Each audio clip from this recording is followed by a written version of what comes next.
Lipat tayo dito, lipat tayo dito. Yan o, ito yung link. Ito yung lipat to. Yan o. Yan. Ito yung link. Click nyo lang yan.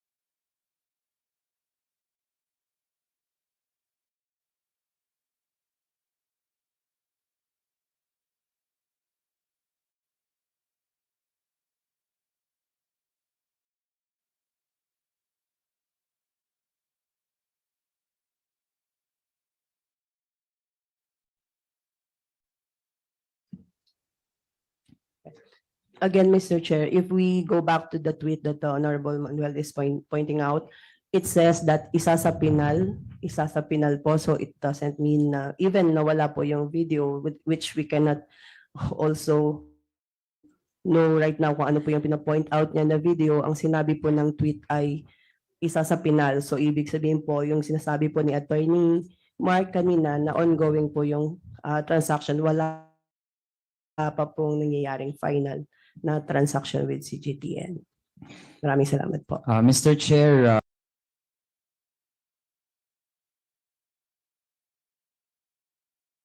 the resource person is not answering the question. We are actually not referring to any video which is hosted by some other platform like YouTube or iba pa. Ang nasa link po ay mismo galing sa SMNI. And clearly, gusto nating i-establish ang fact na tinake down ng SMNI ang sarili nilang balita to explain the details of that partnership with the CGTN. So, ma'am, please reply. Tinanggal nyo ba o inalis nyo ba? Mr. Chair, wala po akong personal knowledge. Kung yan po ay tinake down, yun po ang to the best of my knowledge na ma-i-explain ko na napag-meetingan namin ng IT before pa way back kung bakit nawawala yung iba namin mga videos. Sino pwede mag-explain ito? Kung hindi ko kayo ang board of directors, di ba dapat yung mga lahat yan, yung mga technical, mag-explain sa inyo kung ano nangyayari sa inyong website at ang inyong mga tweets? Yes po, Mr. Chair. So Is there a way you can ask that now? And I'll get back to you later. Yes po, Mr. Chair. Okay? And I know si Attorney Rolex, kino-coach ka rin yan. Kaya, Attorney, baka pwedeng patawagin po natin at malaman po natin para matapos na po itong mga issue ko din. Maghihiling na naman ako para pag-usapan po yung mga issue yan. Okay? Yes, Your Honor. Salamat, Attorney. Ang ginagalang na Attorney Rolex Suplico. Thank you, Your Honor. Isang elementary pa lang ako, binabasa ko na yan. Nasa dyaryo. Ngayon, kasama ko na. Okay. At roommate ni Congressman Dan Fernandez na inamin ni Congressman Dan. Ang ganyan, yan ay ibang usapan yan, ha? Kung ano pong, at saka may relationship kayo, binanggit mo, no? So, babanggitin natin. Gusto ko malaman ang klase relationship yan, Kong Dan. Okay. We now proceed. The Commonwealth has the floor. Please proceed. yeah, thank you, Mr. Chair. So dahil po apparently ay na-take down ang news item na ito, galing mismo sa SMNI, they posted it and then tinake down din po nila. So tatanungin na lang din po natin ang mga detalye. So dun po sa partnership ng SMNI News tsaka CGTN ay aside dun sa video sharing, ibig sabihin po ba noon the Chinese media can feed us with videos na pwede nating i-play dito and the other way around? Ano po ang terms na gustong ma-achieve ng agreement ng dalawa? To whom? To anyone po, Anyone. SMNI. Yes, ma'am. Kayo pa rin.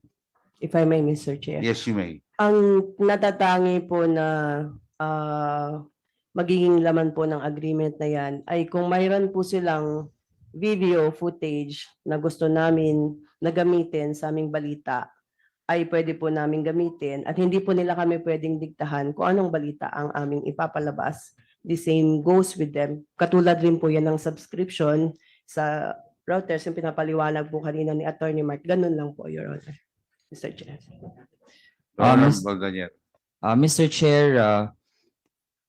dahil nga isa sa mga issue na mahalaga din at dapat nga ay may active role ang lahat ng mga Pilipino ay ang pagdepensa ng West Philippine Sea. So, Mr. Chair, so far, may mga napapublish po ba na mga balita ang SMNI in connection to the issue of the West Philippine Sea?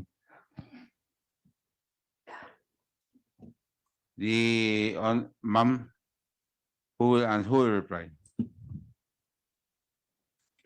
Yes, please state your name. Good morning, and sir. position. Hannah Sancho, SMNI po. Member po ng BOD and kasama din po sa operations ng SMNI. Kung ano po yung mga balita po na nakukuha ng mga reporters namin with regards po sa issue po ng West Philippine Sea ay binabalita po namin po. So, Mr. Chair, how often ang coverage ng SMNI regarding what is happening in the West Philippine Sea? Please proceed. Your Honor, Yes, please reply. whenever magkakaroon po ng press conference na pinapatawag po ang Department of Defense or Philippine Coast Guard in relations po sa West Philippine Sea, meron po tayong reporters po na nagko-cover and binabalita po nila on the same day po. May mga beat reporters po tayo sa Defense, sa PCG po, lahat po ng areas na may concern po sa West Philippine Sea. Mr. Chair, would SMNI agree na ang West Philippine Sea ay bahagi iyan ng teritoryo ng Pilipinas? Yes, Who will reply? Attorney Tolentino. yes, Mr. Chair, we agree that West Philippine Sea is part of the Philippines. Now, Mr. Chair, with that, paano po natin matitiyak na ang coverage when it comes to this issue ay tunay na magiging aligned doon sa ating claims with the West Philippine Sea kung ang partner mismo ng SMNI ay isang media network na ito ay bahagi talaga mismo o ito ay pagmamayari ng Chinese government. Sama sa Attorney Tolentino. sinasabi ng ating director, hindi didiktahan ang SMNI kung ano yung news na ipapakita. But based only on the video, hiraman ng video, same also yung ginagawa ng other media networks na mga subscribers. Kasi yung subscription kasi ng Reuters, yung agency France, may bayad po yan. But with respect to CGTN, walang bayad po yan. So, yun ang pagkakaiba. But still, ang ginagamit natin, yung mga video clippings, magano na po, but it doesn't mean na may dikta on the part of the CGTN to the SMNI. In fact, per record, Mr. Chair, wala pa pong final written agreement with SMNI and CGTN. Mr. Chair, what is the timeline of that agreement? When is that expected to be finalized at kailan mapipirmahan? Who can reply? Attorney? Yes, ma'am. Thank you, Mr. Chair. For now, wala pa pong timeline itong mga usapin na ito sapagkat lumalalim po ang ating usapin sa West Philippine Sea. Yan lang po. Thank you. Can SMNI elaborate on that, Mr. Chair? Kasi ang nabanggit kanina, whatever is the stand of, for example, China doon sa West Philippine Sea, hindi daw makaka-affect sa kanilang coverage. Pero ngayon, Mr. Chair, ang binabanggit dahil umiinit ang issue, then hindi pa definitely makapagsabi ang SMNI, kailan mapipinal ang agreement? Katulad po ng sinabi ko, Mr. Chair. Yes, please. You have the Yes po. floor. Katulad ng sinabi ko po kanina, wala pa pong final date dahil hindi pa po kami uli nakikipag-usap sa CGTN kung kailan po ito maisa sa pinal. Kaya po ang aming mga balita ay isa sa pinal. Sige, Mr. Chair, kasi ang naging tweet mismo ng SMNI News, ang pinakita natin kanina, ang sabi po doon, the partnership deal is set to be finalized. And ang date po nun ay July 18, 2023. So Mr. Chair, ilang buwan na rin ang lumipas. Kaya I think it is timely for us to ask, no? Kasi nga ang involved dito ay ang patuloy na operations ng SMNI, and we have the right to know kung kailan talaga finalize ang ganitong agreement, kung ito naman ay titindigan talaga ng SMNI na matuloy. Mr. Chair, Yes, the last Attorney. meeting with the executives of SMNI and China State TV, the CGTN, was last July 2023. But still, we are still in the process of negotiation. It's not yet final. Hopefully, as soon as possible, as long as wala pong ma-violate na law ng ating batas, we will agree. But assuming na may violations of the law, we will not sign any agreement with the TV CGTN. That's why we would like to undertake na yung SMNI, we will follow all the laws and the Philippine Constitution with respect to this agreement. Na Mr. Chair, ang kasunod po natin na magiging tanong, no? Dahil ang SMNI, as we have observed, naging part ng kanyang pag-present ng mga balita, whether totoo man o hindi, ay ang pagre-red tag sa iba't ibang mga tao. Mr. Chair, concerned ang ating mga mangingisda na nandyan sa area na malapit sa West Philippine Sea dahil sila sa totoo lang mahal nila ang bayan, tapos ang at stake dyan ay aside sa territory natin, kabuhayan nila.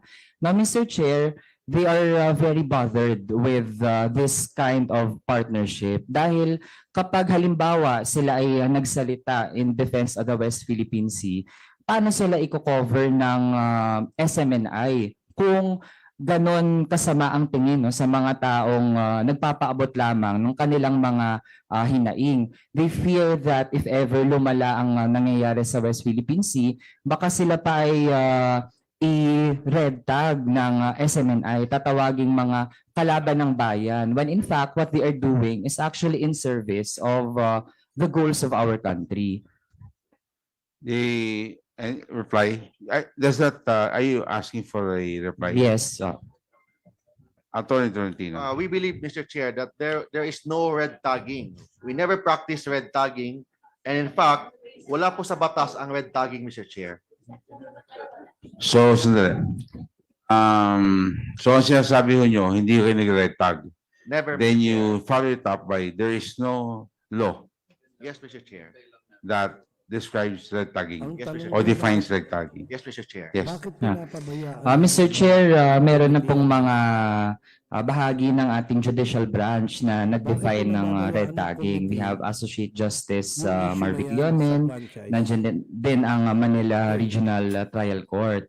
So, Mr. Chair, andyan na rin po ang mga definitions. And Mr. Chair, isa nga ito sa mga mabibigat na usapin natin kasi itong nangyayaring red tagging, totoo at real siya na nangyayari. So, hindi natin matanggapin na hanggang ngayon ay dinedenay ng network na ginagawa niya ito kasi napakarami na pong mga independent outlets and even other fact-checking agencies na nagsasabi na nagre-red tag ang SMNI.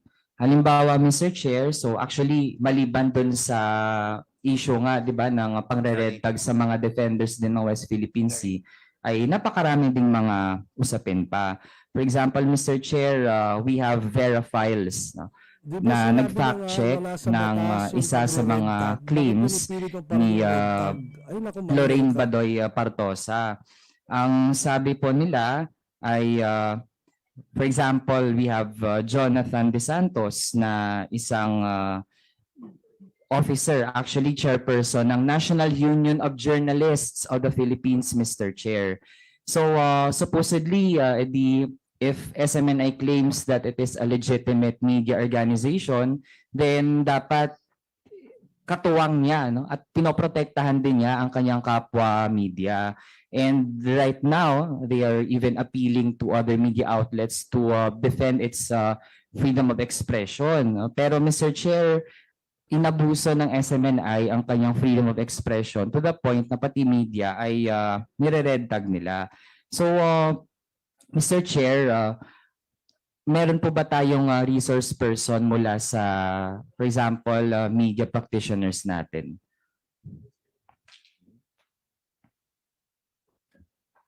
Yes. Mr. Chair, meron po bang from like media practitioners? Yes. Yes. Can you already reply? Kasi we will have to move, no? We're still discussing the bill of the Honorable Nograles, the committee report. So we will have to wind up already so that we can move on to the other questions, no? Okay.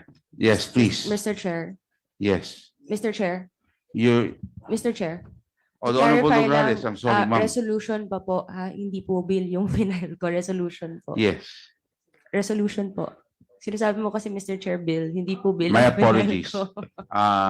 The resolution authored by the Honorable Nograles. My apologies.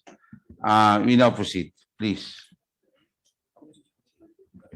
Mr. Chair, I was asking if meron pong mga resource person tayo from like media practitioners or media groups. Please. Mr. Chair, with all due respect, I will defer the question of the Honorable Raul Manuel to our in-house consultant for broadcast operations, Mr. J. Sonsa.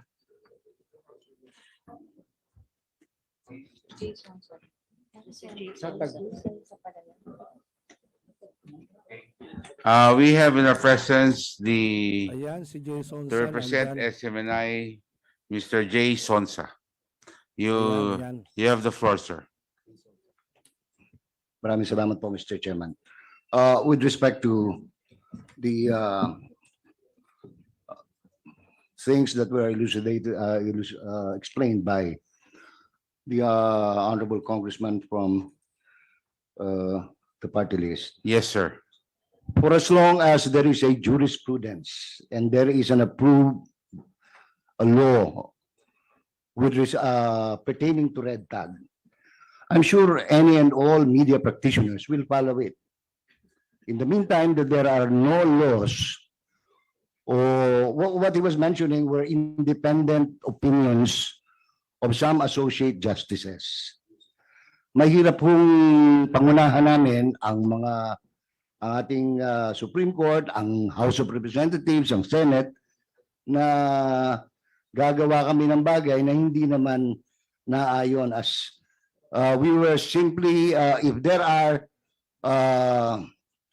kung meron po kayong naiisip na na-red tag kayo, perhaps it was simply because there were descriptions which were pronounced by the very Anti-Terrorism Council. But it is not because it was a personal or a network practice to red tag you. Pero tinitiyak ko po sa inyo, kapag ka may batas na bawal yung ganon, susunod po kami. Maraming salamat po. Yeah. Mr. Chair, to respond and to wind up, we have 3 branches of government. While sa atin po, Mr. Chair, we filed a bill to criminalize red tagging. Pero habang wala pa po yan, hindi ibig sabihin na wala tayong gagawin kapag nangyayari ito. And in fact, kaya natin sinasalang ang mga resolution and other resolutions at mga batas, panukalang batas dito.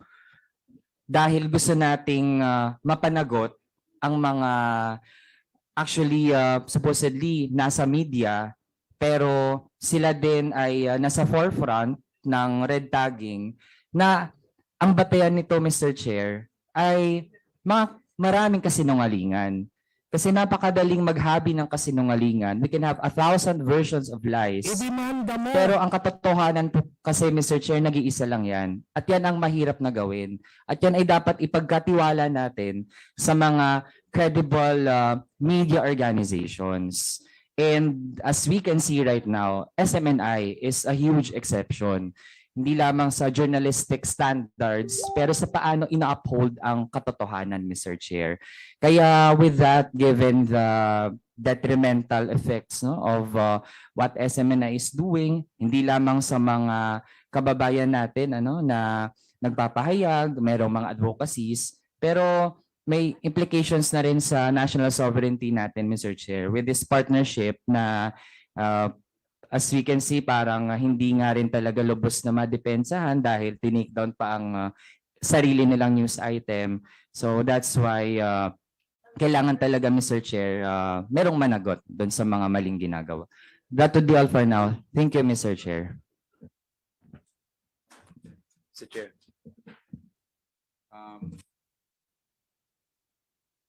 Manuel, after that, we will go to the Honorable Gutierrez.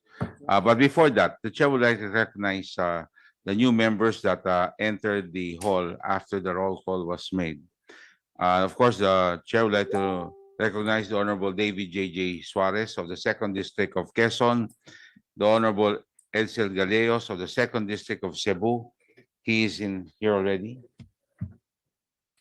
Of course, I saw the Honorable Jervy Luistro of the 2nd District of Batangas. Welcome, ma'am. The Honorable Daphne Lagon of the 4th District of Cebu. Welcome to my neighbor. The Honorable Jeff Konghun, the 2nd District of Zambales. To the equally good-looking representative of the city of Parañaque, the Honorable Congressman Edwin Olivares. Thank you for coming. Of course, to the Honorable Christian Unabia of the 1st District, Misamis Oriental. And last but not least, to the hardworking honorable member of this council, of this Congress from the 2nd District of Marikina City, who promised to be here after the BICAM. And I hope the budgets have improved. The Honorable Stella Luz Kimbo of the 2nd District of Marikina City. Welcome, ma'am. And of course, yes, I was looking for him early on. The Honorable Alan T. Is he here? Sir, welcome. We now proceed. Who? Mr. Chair. Wait, the Honorable David Suarez. Can I just AJ have Suarez has to rejoin there. Then the Honorable Dan Salvador Doon lang will sa now have point also na- another question. Yes. Thank you. Doon sa point na ni-raise ni Congressman Manuel, I understand it was the president of SMNI. Sir, are you with us today? Yeah. I understand you represented SMNI in Beijing in July this year to talk about the partnership between your two networks. Can you please further elaborate on the details of this partnership between these two networks? Thank you, Mr. Chair. SMNI has collaborated with China's state TV CGTN following the executives meeting in Beijing, China in July 2023. Nag-usap po kami kasi in-invite po kami nila doon para sa pag-cover ng ASEAN Games. Yun yung parang unang usapan na magkaroon kami ng collaboration na makahingi kami ng mga videos ng mga palaro doon at maibalita dito sa atin sa Pilipinas. At doon nagmula ang magiging partnership sana na gagawin pero hindi pa na-finalize hanggang ngayon. So, but for now, hanggang sa video sharing lang po kung ano po ang pinakamagandang balita, may mga breaking news na kailangan malaman po ng mga Pilipino ay binabalita po ng SMNI. Ganun din po kung meron pong mga balita na nasa Pilipinas na gusto ring malaman ng mga Chinese. Ganun din po kasi ang practice ng networks dito sa Pilipinas. In fact, marami pong humingi sa amin ng videos, binibigyan po namin sila as long na mayroong courtesy po ng network na kung saan sila humingi. Ganun din po kami, humingi din po kami sa kanila. Ganun lang po kasimple ang partnership. Wala pong ibang, sa ngayon din po, hindi po naka-finalize at wala pong pinirmahan na mga partnership po. Hanggang verbal agreement lang po, Mr. Chair. So thank you very much. So Mr. Chair, in other words, wala pa pong dokumentong draft Wala pa po, between Mr. both Chair. parties? Wala pa po, Mr. Chair. Okay. Thank you very much, Mr. Chair. I just want to share kasi yung concerns ni Kong Manuel. May lumalabas kasing sa China news na yung mga Pilipino ang naging aggressive sa West Philippine Sea. Binaliktad po nila yung kwento. Iba yung kwento sa kanila doon sa tunay na nangyari sa mga Pilipino. Kaya ito po ay medyo may pangamba din para sa akin. Dahil alam naman natin, di ba, there are always two versions to the story. But you know, as Filipinos, we always have to support that which the Philippine government holds. So thank you very much, Mr. Chair. Before I give it to the Honorable Rog, I just opened the letter now. It's addressed to me. This is the response to a December 6th invitation for your committee for me to appear on a hearing at its hearing on December 11 at 11 o'clock a.m. I have not been an officer of Swara Sug Media Corporation from the time of the enactment of Republic Act 1442 up to the present. Hence, I must respectfully send my regrets for my absence in the hearing today. Sincerely, Pastor Apollo C. Kibuloy. Do you confirm that he is not an officer since the renewal of the franchise in 2019? The Honorable Mr. President, Mr. Rosete, hindi po opisyales siya posto kasi inimbitaho namin sa hearing niya na ito si Pastor Kibuloy. Mr. Chair, hindi po, Mr. Chair. So, but he owns, may shares po siya sa kumpanya. Establish po natin yun. Meron ba? Ha? Ako na. Yes, Thank you, Mr. Chair. yes, Attorney May I be recognized? Suplico, you're recognized. Your Honor, in 2018, Pastor Apollo owned 1.5% of the stock holdings of Swara Sug Media Corporation. But sometime in 2021, 2022, he donated his shares to the cooperative, which is now reported, which is now in the cooperative is now listed as a stockholder of Swara Sug Media Corporation as of the filing of the 2023 amended GIS. When did, in 2020, wala na po ba si Pastor Kibuloy? 2020, he was still a stockholder. Officer? No, not an officer, Your Honor, but a stockholder Yes, as to 1.5%. That correct. is 2023 siya nawala eh. 2020, sometime in 2022, Your Honor.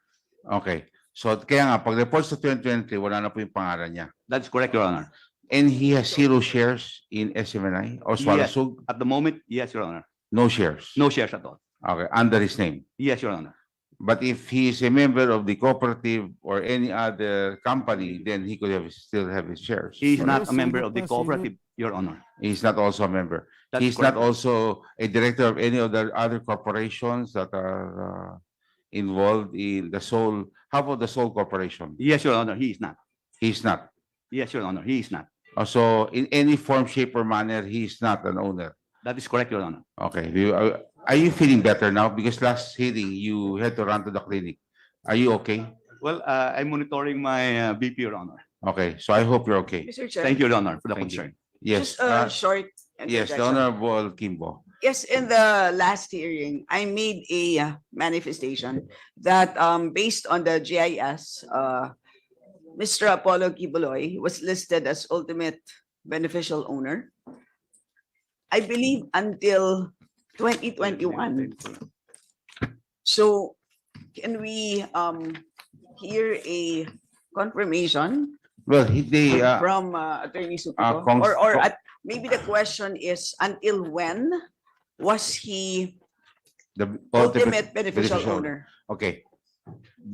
Attorney Rolex Suplico. Your Honor, I'm holding a copy of the amended GIS for 2023.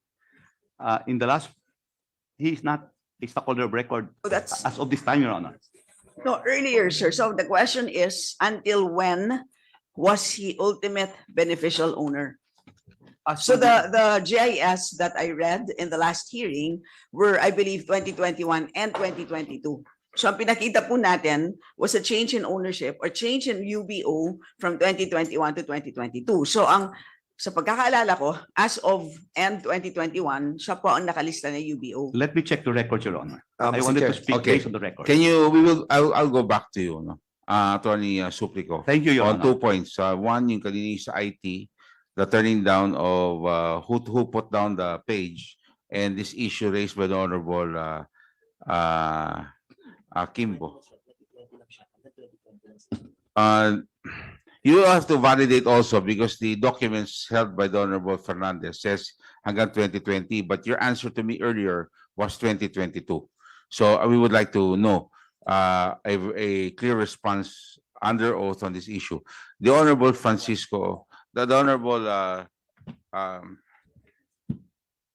Ramon Gutierrez is recognized. Oh, I'm sorry. The Honorable Franz Castro, then the Honorable Ramon Gutierrez. Thank you. Mr. Chairman, Yes. point of order. Yes. What is the point of honor, the Honorable Dan Isn't it Fernandez? the policy of the rules of the this committee to have a alternate on the Yes, asking my of apologies, the questions? Honorable Dan Fernandez, because I'm just following the list of, as I stated earlier, it's the first to register will be acknowledged. Don't get me But, wrong, I don't want to yes, undermine okay. the minority, Yes, you know, but yes. it is the policy of this Yes, so committee I to will, have an yes, alternate. yes, I would like to give way first to Honorable Franz Castro. Then if the the Honorable Gutierrez will give way to you, then we will go for it, okay? Hindi, kasi As a yung- senior member Kasi of ibang the, majority, kasi mo- majority are also because waiting for they, their turn. yeah, but you will have to put your name. Yeah. Because, you know, if you're not in the list, then I will not be able to determine who's majority and minority. Like, you know, tiyo ko po yan, kaya kaya ko pong sabihin yon. The Honorable Franz Castro is recognized. Thank you, Mr. Chair. So ito dapat tatanong ko nung second nung Limousine, second committee hearing, the rundown of the different cases filed against Lorraine Badoy and also to Lorraine Badoy. Okay, siguro ang unang tanong ko po, Mr. Chairman, si Attorney Tolentino po ba yung attorney rin or counsel po ni Lorraine Badoy sa lahat ng kaso? No, Mr. Chair. I've already engaged with respect to this hearing, Mr. Chair. Okay. So thank you po, no.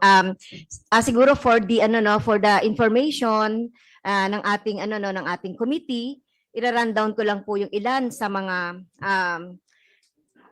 red tagging na ni Lorraine Badoy, no, na nakasampa na ngayon doon sa iba't ibang mga complaint na in relation din po doon kay Representative Pimentel last time. So nung April 9, about kay Maria Ressa, yung April 19, 2022, this administrative complaint filed by the Office of the Ombudsman, violation of Section 4A of the Code of Conduct and Ethical Standards over malicious and defamatory posts and articles against journalists. So Ressa listed as at least 9 instances when Badoy branded her as an enemy of the state using his verified Facebook page or through official websites. So Badoy had also falsely declared Rappler as an ally and mouthpiece of the CPP-NPA. So ito po yung isang kaso. Pamilya po ba kayo doon sa program? I have no personal knowledge with respect to that case, Mr. Chair. So wala kayong no. So next, Mr. Chair, another one, Mr. Chair, yung former Kabataan Representative Sara Elago. On December 7, 2022, this is also an administrative complaint, violation of Code of Conduct and Ethical Standards for public officials and employees against 6 officials of NTF-ELCAC, including Badoy, filed with the Ombudsman. Badoy and other officials were charged and committed grave misconduct for repeatedly claiming she was a communist rebel and accusing the Progressive Party List group of acting as a front organization for the CPP. So former Representative Elago argued 6 government officials were acting in official capacity and are guilty of malfeasance when they made claims against her. So ito rin po isa rin pong kaso. And then on December 4, 2020, ito po yung kaso ni Lorraine Badoy when she was still a spokesperson of the NTF-ELCAC. 2020 pa po yan. So December 4, 2020, by karapatan, criminal and administrative charges against Badoy, NSC, Hermones Esperon Jr., Antonio Parlade, and Mocha Uson for crime against humanity by persecution under 2009 law incorporating international humanitarian law. So Karapatan Secretary General Cristina Palabay said she and Karapatan had been persistently tagged as terrorist members or supporters of the CPP-NPA by the respondents. So yan, isa pa. So ibig sabihin, Mr. Chair, so ito pong si Lorraine Bador, talagang niya, persistent, consistent po yung mga red tagging na ginagawa. Hindi lang po siya ngayon, sa nakalipas pa, even before ngayon na natin pinapatawag natin sila, no. So marami pa pong kaso. And then another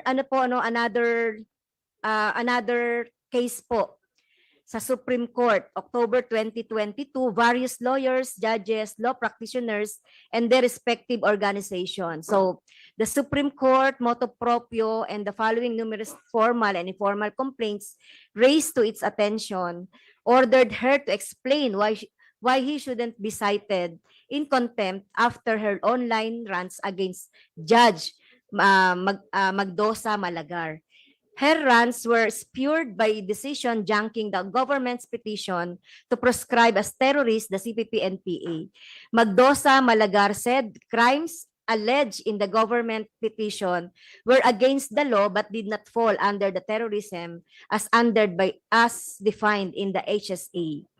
So sinabi po dito sa isang kanyang programa, Mr. Chair, if I kill this judge, and I do so out of my political belief that all allies of the CPP-NPA and DF must be killed because there is no difference in my mind between a member of the CPP-NPA and DF and their friends, then please be lenient to me. She has also insinuated that judge's husband, UP Cebu Chancellor Leo Malagar, has links to CPP-NPA and used to be communist cadre. And days prior, the SC also issued a stern warning against those who continue to incite violence against judges and their families. It said such action will be considered as contempt of court and will be dealt with accordingly. So, sinasabi natin, Mr. Chair, dito, yung about po dun sa mga red tagging. So, meron na po itong jurisprudence na binanggit po ni Representative Manuel at meron na rin po itong sa Supreme Court. Okay, yung tungkol po doon sa desisyon ng Supreme Court na sinulat po ni Justice Leonen.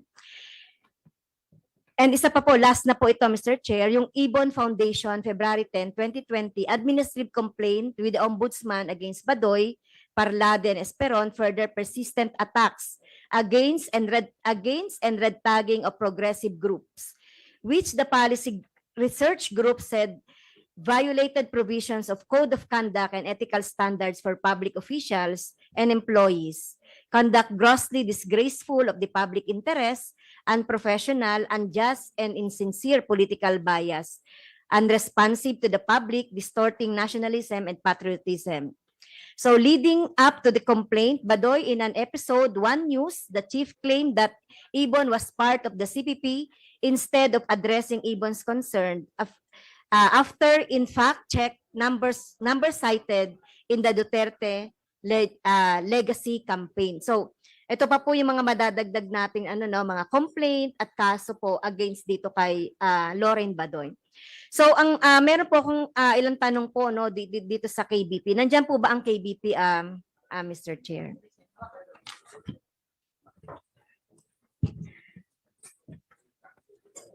Yes, meron pa po akong mga ilan pang question po. Ayan, sinabi ko lang po yung mga mga ilan pang mga kaso, Mr. Chair. So, ito ang kasi doon po sa mga binobroadcast po ni Lorraine Badoy at saka ni Eric ni Celis, ni Mr. Celis, tungkol doon sa kanilang mga pagsisinungaling, lying, unconfirmed na mga report. So gusto ko lang po sigurong matanong, maybe it's NTC, KBP, at saka kung meron din po dito ay MTRCB, Mr. Chair. So, ang una pong tanong, bakit po di pwede ang mga side comments expressing personal opinion sa isang news program?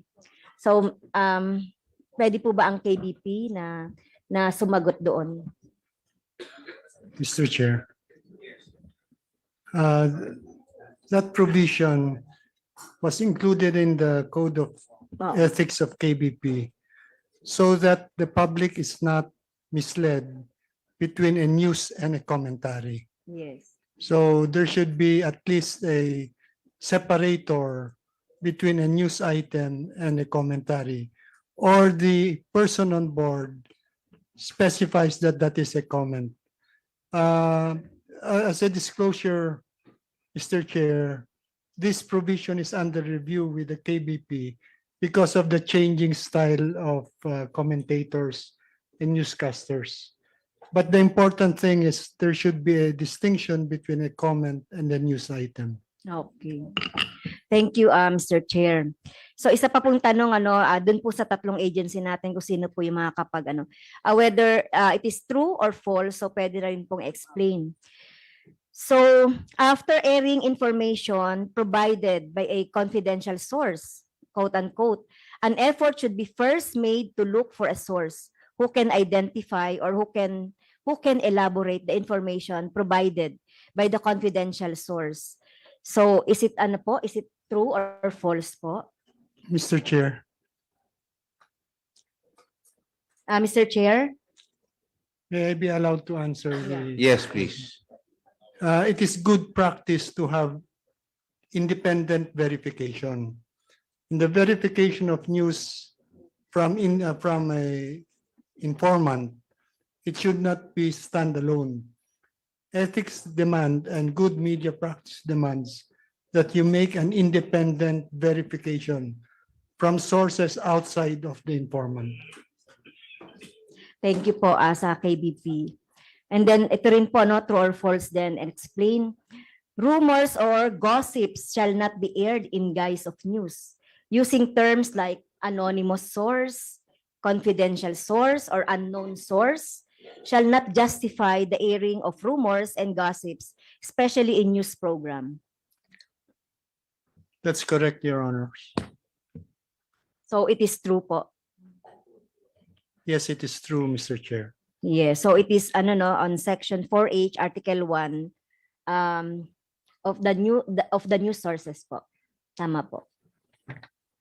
Okay, so when an unconfirmed reports are aired, it must be emphasized that they are unconfirmed. True or false? That is correct, Your Honors. Okay. So sa SMNI, so programs intended to malign, unfairly criticize or attack a person, natural or juridical, are prohibited. Tama po.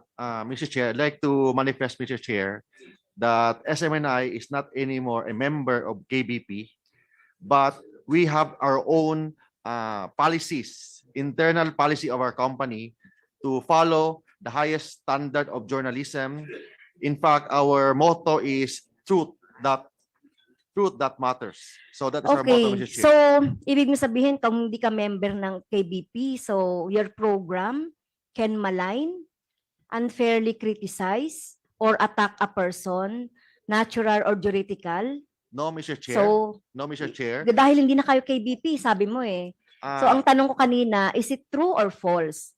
Programs intended to malign, unfairly, etc. Sinabi mo dahil hindi ka na member. No, Although it is in the section 2 article 4 on personal attack. Even though, Mr. Chair, that we are not part anymore of KBP, we have our own standard of journalism, Mr. Chair. Okay.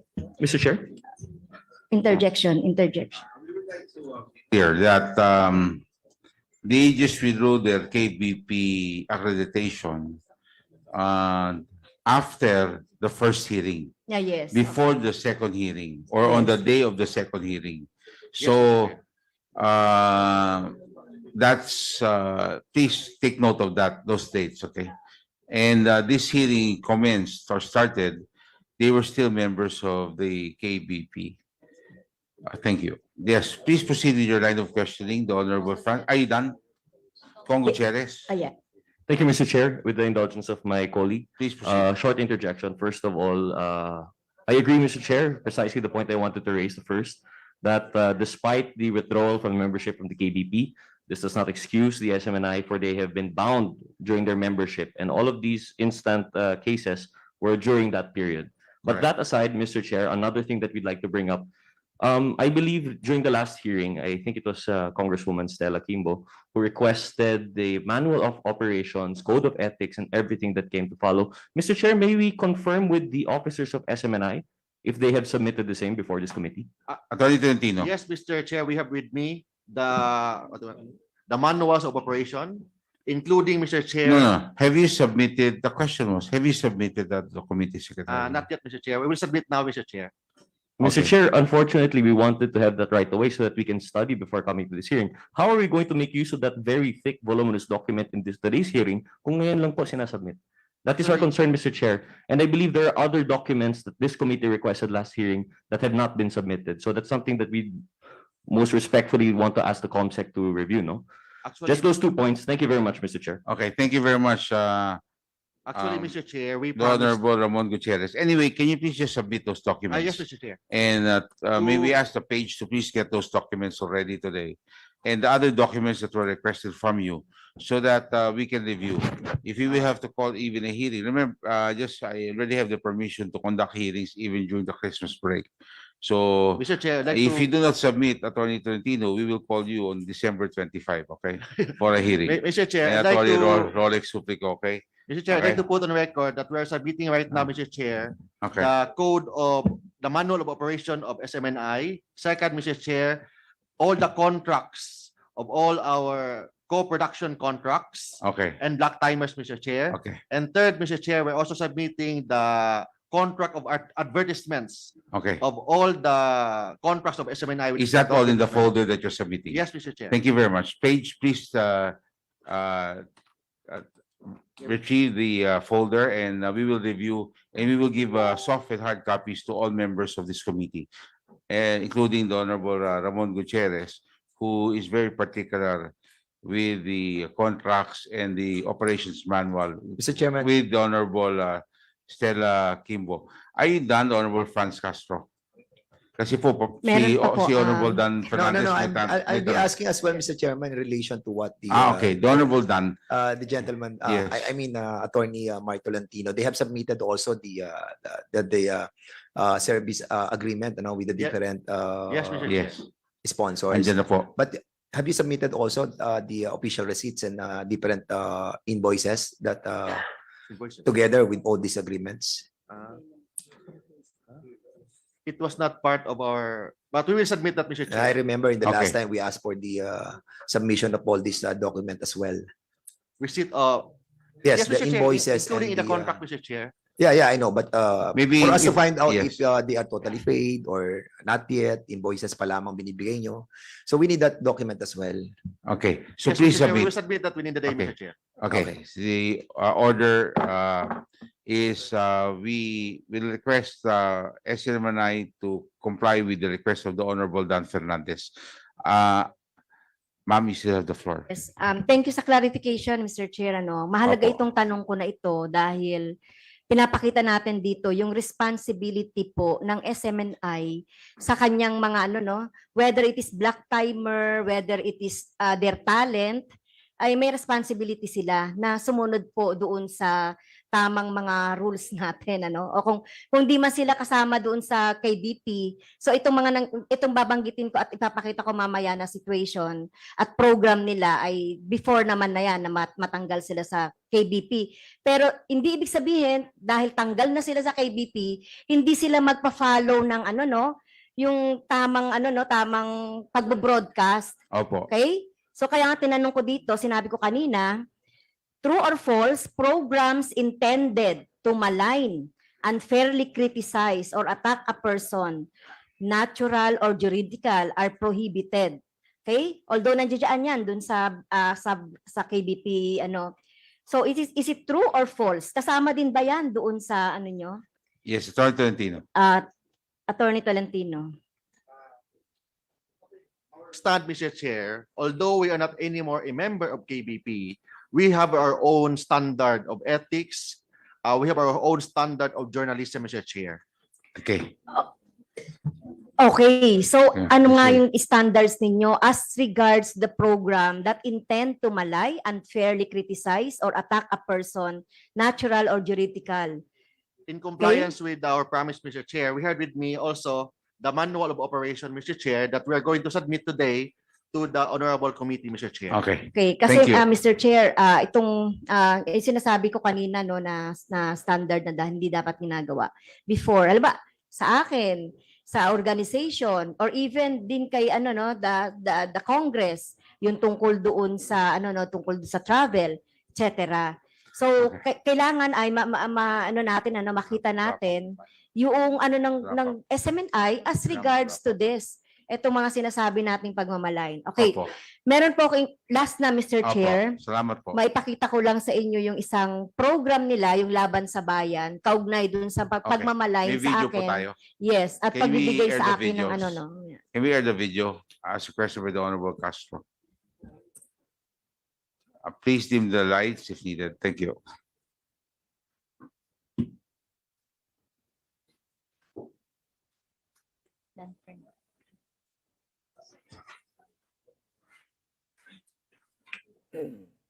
Ito habang wala pang boses Keyboard. Yeah. Alam naman ni Franz Castro na dating NPA, dating kadre si Ka Eric, at alam niya ang kalakaran ng organisasyon. Di ba? Alam niya ang kalakaran ng organisasyon, alam niya kung paano tumatakbo, alam niya kung sino-sino mga miyembro. Kaya yung sinasabi na red tagging, alam ni Ka Eric yan dahil galing siya dyan sa grupo nila. Tapos itatanggi niya, pambihira. Meron yatang ano, Mr. Chair? Mr. Chair, meron yatang technical problem? Go back. Meron problema ba yung video ho ni Honorable Castro? Yes, oo. Meron. Mr. Chair, Ma'am. sige, in the interest of time. Yes, ma'am. Pwede ba natin ayusin muna tapos balik na tayo dito? Yes, oo. Round Pakita na two, lang. Pero hindi pa Kasi- ako sinasagot no. After siguro nung video na 'yon, sagutin ako Opo. na kahit na yung internal ano nila, nakalagay ba yun sa yung tinatanong ko kanina. Okay. Yung pagmamalain, ganito ang gawin unfairly ninyo dyan. criticize, i-attack ang person, Opo. natural or juridical. Pag Di pa ako naayos nagtatanong. yung video, balikan namin kayo sa round 2. ganito Thank you very much, pala- Honorable Okay, Castro. thank Pero you, kailangan Mr. kasi pupunta tayo kay Congressman Nograles kasi Okay, marami okay. pa akong magtatanong. Thank you. Pero alam po ninyo, napakabait. Hindi, para sa akin lang palabasin nila si Ka Eric, imbitahan nila at kung bakit niya nasabi yan. Di ba nakakulong si Ka Eric? Papuntahin nila, pagsalitain nila kung bakit nasabi ni Ka Eric yung mga bagay na yan, yung pagre-red tagging na yan. Alam niya yan kasi dati nilang kasama pambihira Di ba? Sino ba nakakaalam ng mga ng kalakaran nila diyan? Di yung nandiyan dati. Palabasin niyo sa Ka Eric. Diyan yung tanungin kung totoo ba yung sinasabi niya red tagging. O yung pagmamalain sa kanya, pagdadawit sa kanya, nakasapi ng NPA. Alam ni Ka Eric yan. Pagsalitain niyo, ilabas niyo. So first of all, based on our records, as of 2021, he was listed as ultimate beneficial owner, and that's based on the documents submitted to us. And as we know, ultimate beneficial owner means that he effectively controls a corporation. Of course, he can argue that may technicality, hindi pa rin yun officer, but ngayon pa man, ibig sabihin nun, marami siyang kaalaman having effective control over the corporation. Number two, pwede ba natin malaman? So sa ngayon po, ang executive pastor ay si Pastor Acobo, tama ba? Can I answer that, Mr. Chair? Yes. Yes, Mr. Chair. Prior to him, sino po ang executive pastor? Pastor Apollo C. Kibuloy, Mr. Chair. At nagpalit sila noong December 19, 2022. Tama Yes, po ba? Mr. Chair. Okay, so in which case, si Pastor Kibuloy ay executive pastor up to December 19, 2022. Tama po? Yes, Mr. Chair. Yes, in which case, Mr. Chair, ibig sabihin nun, parang mini-mislead yata tayo ng sulat na to. Kasi even after the enactment of the franchise agreement, siya pa rin po ay officer ng corporation, Mr. being Chair? the executive pastor until December 19, 2022. Can I explain to that, Mr. Chair? There is a legal concept with respect to corporation sole. A corporation sole, usually this is a corporation with respect to religious organizations. If you are the chief executive minister, you're holding the properties of a church as a trustee of the church. The real owner of the church is actually the members of the church. In fact, that is based on section 108 of the revised corporation code, Mr. Chair. So that is corporation code, a corporation sole, different from one person corporation or an ordinary corporation. Mr. Chair, hindi naman po ito korte. Opo, Ang yes, purpose Attorney, naman po ng hearing. Attorney Tolentino, ang tanong ho niya is, I mean, wag ho tayo kasi we're talking about sole corporation, wag ho tayo umikot-ikot masyado sa officers. We're talking of UBO, ultimate beneficial Owner owner. who has effective And control over the yes, corporation. that is the question of the honorable, Yes, in which case, Mr. Chair, honorable Stella. which means that he has sufficient information and Opo. therefore may kakayahan po siya to shed light on the matter. Anong pag at hand. UBO So, kayo, in which alam niyo na. case, Mr. Chair, sa akin lang po is we must insist that that he appears before us. You know Sige why? lang po, Mr. Alam mo, Chair. alam po ninyo, Attorney, ganito yan. In the letter kasi, sabi niya, nung nirenew yung frankisa niya noong December 19, Noong 2019. 2019, hindi na raw siya officer. Yun ang sulat. Ang tanong niya, he may not be an officer, but he is still the UBO. He was never an officer of SMNI. Mr. Correct. No, but nakalagay nga ron. Pero now, he is still the UBO. So he's invited being the UBO. So in the next hearings, we will now, I mean, the records that you've submitted to the committee shows that he is and was the UBO until 2022 before the Can I explain this? so hindi po siya mali, hindi ho tugma dun sa sulat ho na binigay niya. Yun ang point of the council ni Congresswoman Stella Kimbo. Hindi po siya tumutugma because importante ho dito, sino po talaga may-ari nito? We're looking at the ultimate beneficial owner. No? I think, Mr. Chair, the best person to answer is the lawyer of Pastor Kibuloy. Who He's is? here, Mr. Chair. Oh, now you're not anymore the lawyer. You are the I'm lawyer. the lawyer of of- SMNI, Mr. Chair, not Okay. the lawyer of Pastor Kibuloy. Is she here? Yes, she is. Ma'am, here, Mr. Chair. please, please state your name. Good Yes. afternoon to our esteemed members, to Yes. our chairman and esteemed members Yes, of the Committee yes. on Leadership Franchises. I am Attorney Antoinette Principe. I am the counsel and representative of Pastor Kiboloy, and I was tasked specifically to furnish this honorable committee with that letter that you have read a while ago, Your Honor. Okay. So my questions, wait, before that, were you present in the previous hearings? No, Your Honor, because my engagement is only for today's hearing. Okay, maybe we ask you to please rise. So I ask the COMSEC to administer the oath. Please raise your right hand. Do you swear to tell the truth, the whole truth, and nothing but the truth before this congressional inquiry to help you God? Thank you. Okay, so thank you very much for serving the letter, which now has opened another set of questions. And the position of the Honorable Kimbo is that there's an inconsistency of the content of the letter and now the documents that you've submitted before this committee, especially in the GIS of 2022 and 2023. She's now going into, there's a comparison. Can you Yes, please reply? Is it um, inconsistent or not? Your Honor, I'm afraid I'm not able to answer that question intelligently because when I had a meeting with Pastor Kiboloy last December 8th, we only had a very brief discussion.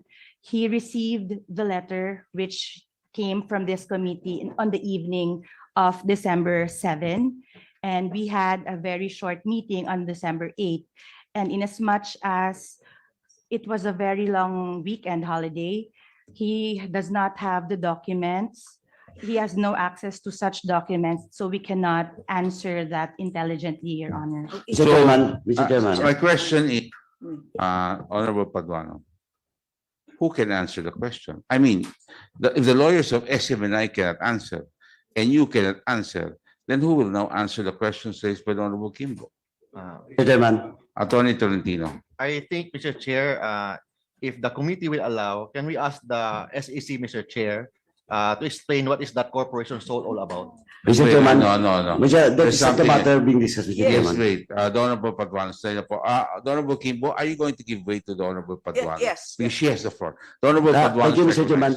Mr. Chairman, the lawyer, Pastor Kibuloy is present. But yung trabaho nila is to just submit to us the letter of to the invitation of this committee.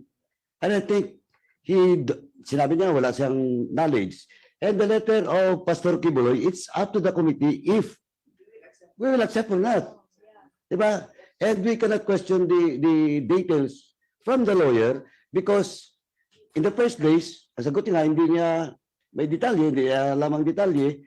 So, Mr. Chairman, it's up to the committee, to the chair, to decide whether in the next hearing, we still invite Pastor Kibuloy. Yes, Because so- it's up to us to decide. Okay, thank you very much. We will decide on that later. Thank you very much, Honorable Paduano. So, because the only reason why I acknowledged you, ma'am, was because Attorney Tintino said to acknowledge, requested that you will answer the questions being raised by the Honorable Kimbo. Now, you can't also answer the same questions being raised by the Honorable Kimbo. So, Yes, I will just. so we're still left in a quandary as to his being the UBO, which we're really interested in. No? The Honorable Yes, Kimbo Mr. is Chair, I will recommended. simplify my questions, Yes. just based on the letter. The letter says, I've not been an officer of the corporation from the time of the enactment of the RA, so that's 2019. Hence, I must respectfully send my regrets for my absence in the hearing today. So, ang sinasabi ba dito sa liham ay dahil hindi daw siya officer, wala siyang sufficient na information and therefore, hindi na siya a-appear ngayong araw. Yun bang ibig sabihin nun? Ipaliwanag niyo lang. Yes, Yun may I be yun ang allowed logic. to- Yes or no lang? Yes or no lang? Para madali. Yes or no? Yes, because he's not an officer and Yun the na nga. invitation states So tama, it has specifically- to do with not having sufficient information. Yes, Your Correct. Honor. Okay. However, it is very clear based on our documents, and I will furnish you a copy, that he is or he was ultimate beneficial owner at least April 29, 2021, which is beyond the enactment of the RA, which is 2019. Okay. And as ultimate beneficial owner, he has effective control over the corporation. Now, will you agree with me that having effective control over a corporation, would you have sufficient information about the corporation? With due respect to the Yes or chair. no only. If With you have due respect- effective control over a corporation, any corporation, if person X has effective control over corporation Y, does person X have sufficient information about corporation Y?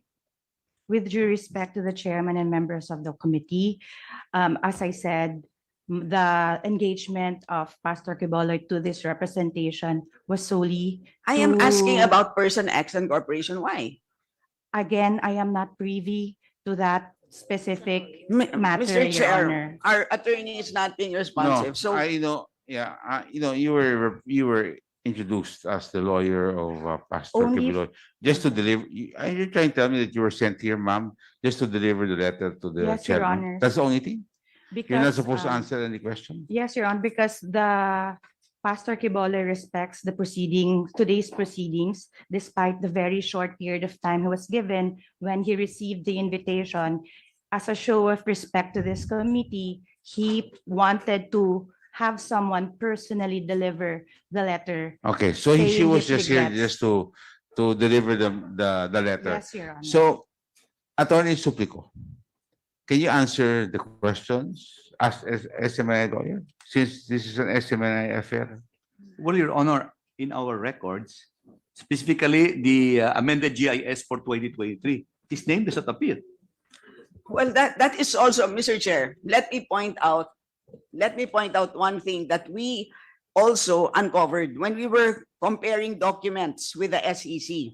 It turns out that the submission to Congress is different from the submission to the SEC.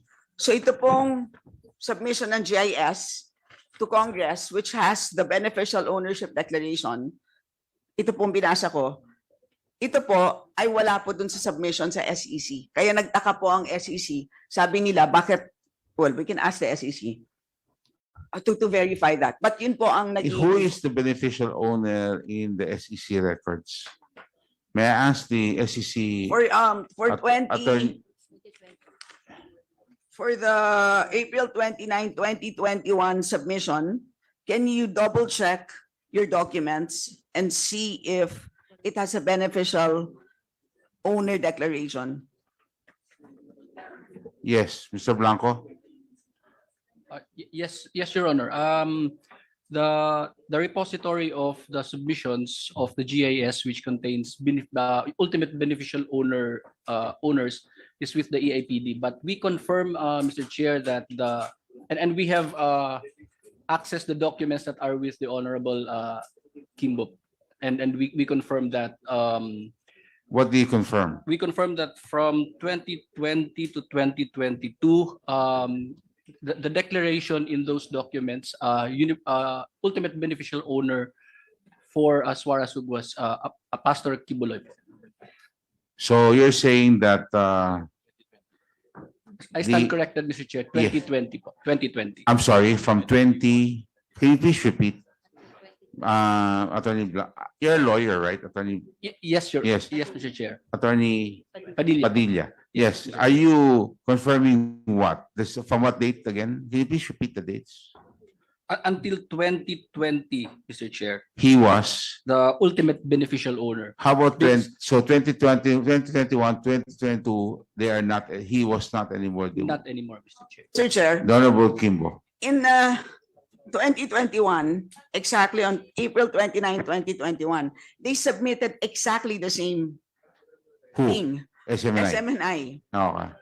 And declaring the same, that that Pastor Kibuloy is still. was the ultimate beneficial owner.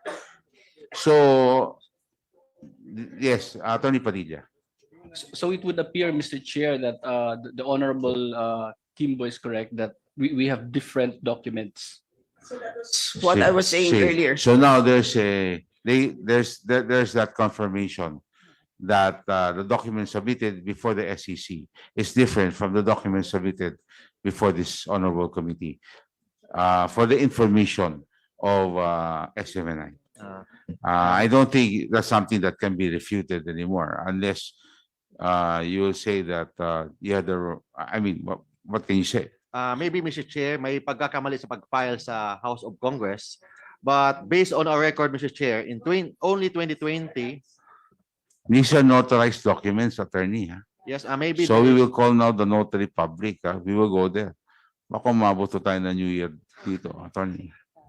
But based on our record, Mr. Chair, Pastor Apollo Siquiboloy is the beneficial owner only in 2020 because he is the trustee of a corporation sole, the executive pastor of the Kingdom of Jesus Christ. Correct. Because Anyway. per description of the SEC, Mr. Chair, letter B, D, and I, Mr. Chair, only natural person should be included in the beneficiary. That's why the name of Apollo Kibuloy was there. But Okay. actually, our intent is that the corporation sole, the executive pastor of the Kingdom of Jesus Christ, who is the trustee, is Pastor Apollo Siquiboloy. Alright. And he is not the trustor or the real owner, Mr. Chair. Well, I mean, we can rumble jumble the whole thing, but the bottom line is who is the UBO? The UBO is very clear. And SEC has stated that earlier. The Honorable Kimbo, anyway, Honorable Kimbo, we will continue with the line. Are you willing Yes. to give in already? Do you still have a question? No, Mr. Chair. I'm just saying that these are notarized documents. And Yes. so the April 29, 2021 notarized GIS clearly states the UBO is Pastor And that Kibuloy. there's a now. And my bottom line, Mr. Chair, is simply that let's, taking away all of these legalistic Mr. Chair, Yes. concepts. Right? All bottom line lang naman is that meron naman siyang sufficienteng kaalaman. Ang gusto lang naman talaga natin is to The shed truth. light on the matter. Yun lang po, Mr. I Chair. just would like to ask a question. Ganun lang ah. kasimple. Ano lang diretso lang ang sagot, attorney. yes, Mr. Chair. Iba yung sinabi niyo sa SEC. Ibang sinabi niyo sa committee. Ano po totoo doon? Yung totoo po, yung sa SEC po. So fake ko yun na dito. Hindi man fake po. Maybe nagkamali yung nag-file po. Hindi to. Maraming salamat po. Thank you. Doon lang po tayo, ha? Another, Salamat Mr. Chair, po. can I Thank you. explain? Okay. But nonetheless, 2020 is still beyond 2019, Yes. which is the enactment. I know of what, RA. maski paano ho natin i-justify yan, iba pa rin po yung sinasabi po sa sulat, iba rin po yung yun ang punto ho ni the Honorable Kimbo. But we will go back to that, ha? Chair, may I be recognized? Yes, the Honorable Toby Chanco before the Honorable Dan Fernandez. Mr. Chair, I just would like to emphasize that this is, I've been allowing all of this interpretation questions to shed light before we go to the discussion. We're already discussing the bill of the resolution, the Honorable Nograles. But we would just like to get some clarification, especially issues that were not raised in the last hearing before we go into the vote of the committee report. Yes, the Honorable Toby Janko. Mr. Chair, it's not as simple as sinasabi po ni Attorney Tolentino na nagkamali because these are both sworn statements. Correct. So meron isa doon na nagsinungaling. Correct. Very simple. We cannot take it as na nagkamali. Correct. So I just want to manifest that, Mr. Thank you very much, Honorable Toby Janko. Mr. Chair, Yes. I Mr. move Chair, that can I we- just manifest something Wait, as well? ladies first. The Honorable Kimbo. I move that we invite the Pastor Apollo Kibuloy We will. to We will. the next year. We will re-invite. Yes. Okay, thank you. The Honorable JJ Suarez, the Honorable Dan Fernandez. Yes, Mr. Chair, I just want to share the sentiments of Congressman Chanco regarding this revelation. Hindi po pwede na iba yung sinasabit nyo sa SEC tapos iba yung sinasabit nyo dito sa Congress. Because it's supposed to be one and the same. Those are sworn affidavit, notarized documents. And then you have just now admitted na nagkamali kayo ng submission dito. So on that point, Mr. Attorney Tolentino, again, that puts a lot of question on the truthfulness of the documents that you're submitting to the House of Representatives, which may tarnish the very franchise that you hold. Kasi ito po ang pinagbabasihan namin. Tapos when we discovered recently with SEC that you have just confirmed these two documents are actually different. Mr. Chair, can I see the document, Mr. Chair? Okay. Can we check the document? Yes, we will be. Can you please, Comsec, you're directed to give a copy to to Attorney Tolentino. Now we recognize from Laguna the Honorable Dan Fernandez. Thank you so much, Mr. Chairman. Finally. Mr. Chairman, I was asking in the last hearing, we asked Attorney Tolentino about the documents pertaining to the 2022 service. Quiet mo ba? Service contract, invoices. Silence is requested. The Honorable Dan Fernandez is speaking. Yeah, and all of the official receipts that was issued by SMNI in relation to all your revenues collection, and at the same time the different schedule expenses that had been released by SMNI. Unfortunately, Mr. Chairman, when I read these documents that they have submitted just now, it only pertains to 2023 and not on 2022. Thereby, we will be having problem with what we have discussed recently. I hope that you're listening, Attorney Mark. Ano? So can we kindly show yung issues that I am pertaining to? Siguro yung pong 2022 kasi, tinanong ko na po tulong last hearing. At tinanong po namin kung saan po nanggaling yung breakdown ng revenue po ninyo noong 2022. Kasi kumita po ang Suarosug ng 105 million noong pong 2022. Yes, Mr. Chair. So, ang sabi nyo, walang kinita ang pulso ng bayan doon, right? Walang sponsor. And the very reason why we cite Mrs. Badoy for lying is based on these revenues. And if we're going to move for a furlough, no, and not seeing in these documents those she mentioned in the last hearing pertaining to all those advertisers, we will be constrained to put her in the detention. Kasi nga, talaga nagsisinungaling siya. Dahil dito sa sinubmit nyo, I haven't seen Attorney Mark Tolentino. Wala akong nakita dito pertaining to the subject advertisers that she mentioned in the last hearing. Mr. Chair. Yes. We have no program pulso ng bayan, Mr. Chair. Meron tayo morning, pero Only morning. Laban kasama ng bayan is the program of Badoy and kay Eric, not pulso ng bayan, Mr. Chair. Okay, doon sa laban ng bayan, she mentioned 3 sponsors, correct? Yes, Mr. Chair, but based on my information, she has no personal knowledge with that, Mr. Chair. So in other words, wala kayong sponsor doon. Yes, Mr. Chair. So she was lying indeed. Dahil sinabi niya meron, and you told us na wala. And that's the reason why we cite her for contempt. Is that correct? Yes, Mr. Yeah, Chair. okay. So in other words, kino-confirm pa rin ng mga dokumentong to na talagang wala na sponsor yung programa na kung saan siya ang host. That's why I answered, Mr. Chair, in our last hearing, Mr. Chair, that there was no advertisement, Mr. Chair. Okay. So indeed, So I we were tried to correct correct, in us citing her for contempt. I tried Okay. to correct, Mr. Chair, Dr. Lorraine, Mr. Chair, in her answer. All right. Now, Attorney Tolentino, we asked for the documents sa 2023. Makikita po ninyo dyan, pakibalik lang yung slide. Kasi may revenue kayo ng 90 million, 105 million. 2022, Mr. Chair. 2022, oo. And trying to read yung inyo pong documents that were submitted, 13 contracts to na sinabmit nyo po ngayon. Total of 6.25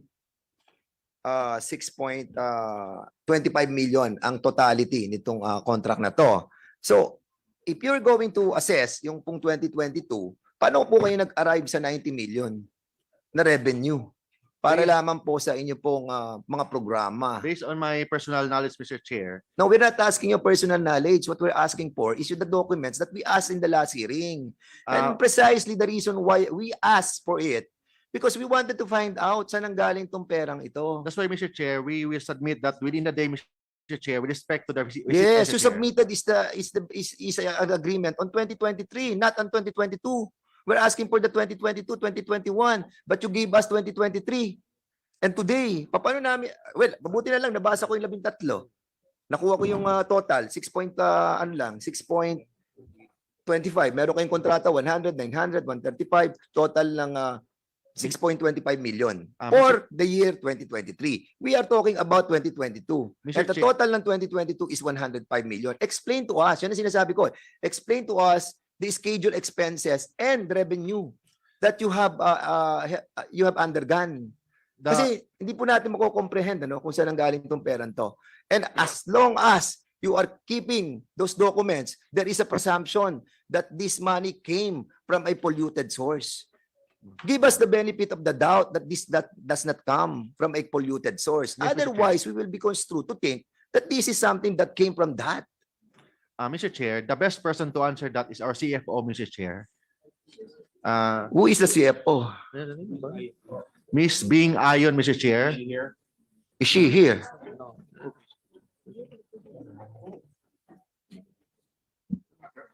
Miss Bing, andito po kayo.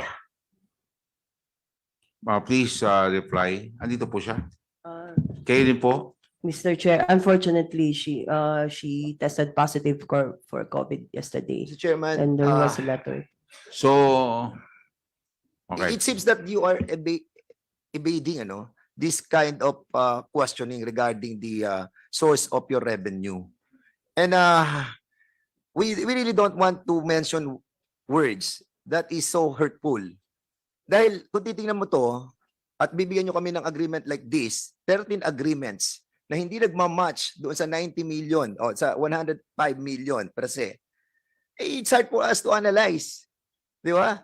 And even the BIR, they are basing your taxable amount based on your audited financial statement. They are not basing on the detailed Kasi detalye ang hinihingi namin, but you're not giving us the detailed. And we cannot really compute even your salaries.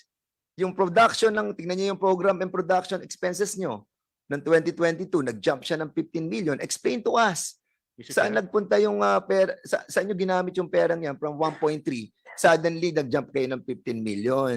Mr. Chair, I just received with me, Mr. Chair, Yes. the Suarasug Media Corporation's sales journal, Mr. Chair. Can I submit this to the Honorable Committee, Mr. Chair? O yan, kaya nga, the same thing, isasubmit nyo ngayon. Paano ko na mababasa yan? Hindi na ako magtatanong. So, anyway, received it today, isubmit nyo Mr. na rin po sa amin. So, magiging basis na rin po namin yon. And can we ask the BIR? Andito naman po ang BIR, yung RD79, please. Hindi, wala nga raw yung CFO nila eh. Okay. We have invited the CFO You know, in the last hearing. was, The CFO is not here. Attorney, I mentioned the CFO last hearing. The records and the She is video will willing bear to come here, Mr. Chair, but She's sick. we receive a... Okay, can we have her medical certificate? Please I submit have to the with me. committee. Thank you. Hindi, we asked na lang Okay. the chairman, yung presidente. Sino ba presidente? Probably may knowledge Presidente, po sila. kaya niyo po sagutin yung tanong. Sige, Sir, sir. Mr. Rosete, sagutin niyo po yung tanong ni Congressman Dan Fernandez. Sir, tanong lang po namin muna doon sa 105 million. From 2021, 45, tapos suddenly nag-jump kayo ng 105 million. Ano po yung mga sponsor that you got for the programs that you have produced? Ano po yung malalaking mga sponsor that you have contracted with? Okay. With all due respect, Mr. Chair, I will answer the question with according to my knowledge only. 2022 po is election period po. Marami pong pumasok na political ads. Meron po kami mga AVPs. Meron pong, yung time na yun po, hindi pa po nati-take down yung social media na kung saan nag-i-income din po. At yung tanong po ni Honorable Congressman Dan Fernandez about sa expenses po, lumaki po siya, nag-jump off po ng hanggang 15 million. Dahil po nag-sponsor po ang SMNI News Channel ng pinaka magandang debate sa buong Pilipinas. 4 po yun na debates. Wala po yung bayad sa lahat ng pumasok doon. Mahal po ang Okada. So doon po napunta ang mga expenses. Hanggang doon lang po ang alam ko po na mga Mr. Chair. Okay, salamat po. How about the commission? Kasi meron akong nakita rito, 2.6 million niyo commission. Parang, hindi ko alam ano ba itong commission na to. Kasi po, meron pong nag-sponsor, tapos meron po silang agent. So yun ang commission nila. May commission po Punta sila. tayo sa susunod na page. Tingnan lang po natin yung susunod na slide. Pero submit to us all the documents pertaining doon sa expenses nyo for the salaries Yes po, program Mr. Chair. and production expense. Dito lang medyo napansin ko lang yung advertising and promotion nyo. Meron kayong ginastos na 12.1 million. Samantalang ng 2021, 810 lang yung ginastos nyo. So what is this 12.1 million sa advertising and promotion niyo? Do you advertise SMNI? So gumagamit pa po kayo ng advertisement and promotion for this purpose? What is this all about? Mr. Chair, hindi ko po masagot yung exact na tanong po. Okay. Kasi wala pa akong Yung sa fuel and oil naman po ninyo. Konti lang naman to, Mr. Chairman. Fuel and oil, nag-jump siya suddenly from 2.6 to 7.9 million. Do you have other source of transportation like helicopter or No jet? po, kasi po nung time na yon nagkaroon po kami ng additional na marked vehicle po para sa Pero Mr. Chairman, no, yung gantong kalaki na jump from 2.6 to 7.9 is not believable kung gagamitin niyo po lamang ay mga vehicle na ordinary sasakyan. That is not possible with this, no? Well, I'm just saying, ano. So submit us to us as well yung mga lahat po ng receipt. Well, actually job yan ng BIR eh. I think the BIR should issue a letter of authority to start the investigation on submit of getting all these documents. Huh?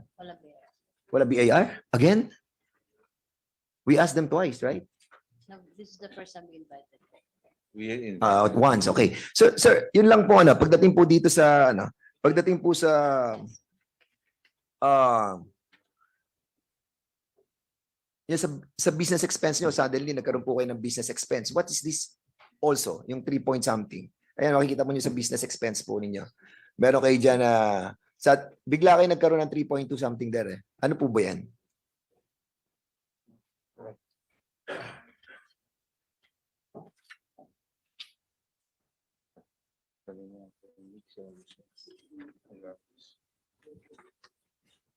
Sorry Mr. Chair, talagang hindi ko po alam yung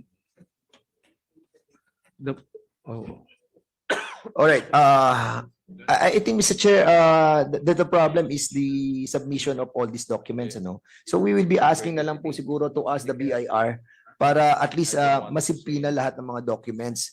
If we are having a hard time for the SMNI to submit to us all these documents, I think it's incumbent upon the authority that was given to BIR to issue a LOA, no? Para sa ganun po makita po natin yung mga documents na to. I don't know what to do with this, Mr. Chairman.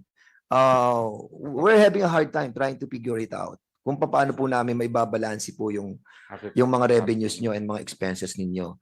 But there will always be a presumption, no, that this money is being used in here are coming from a different kind of sources. So, debunk us.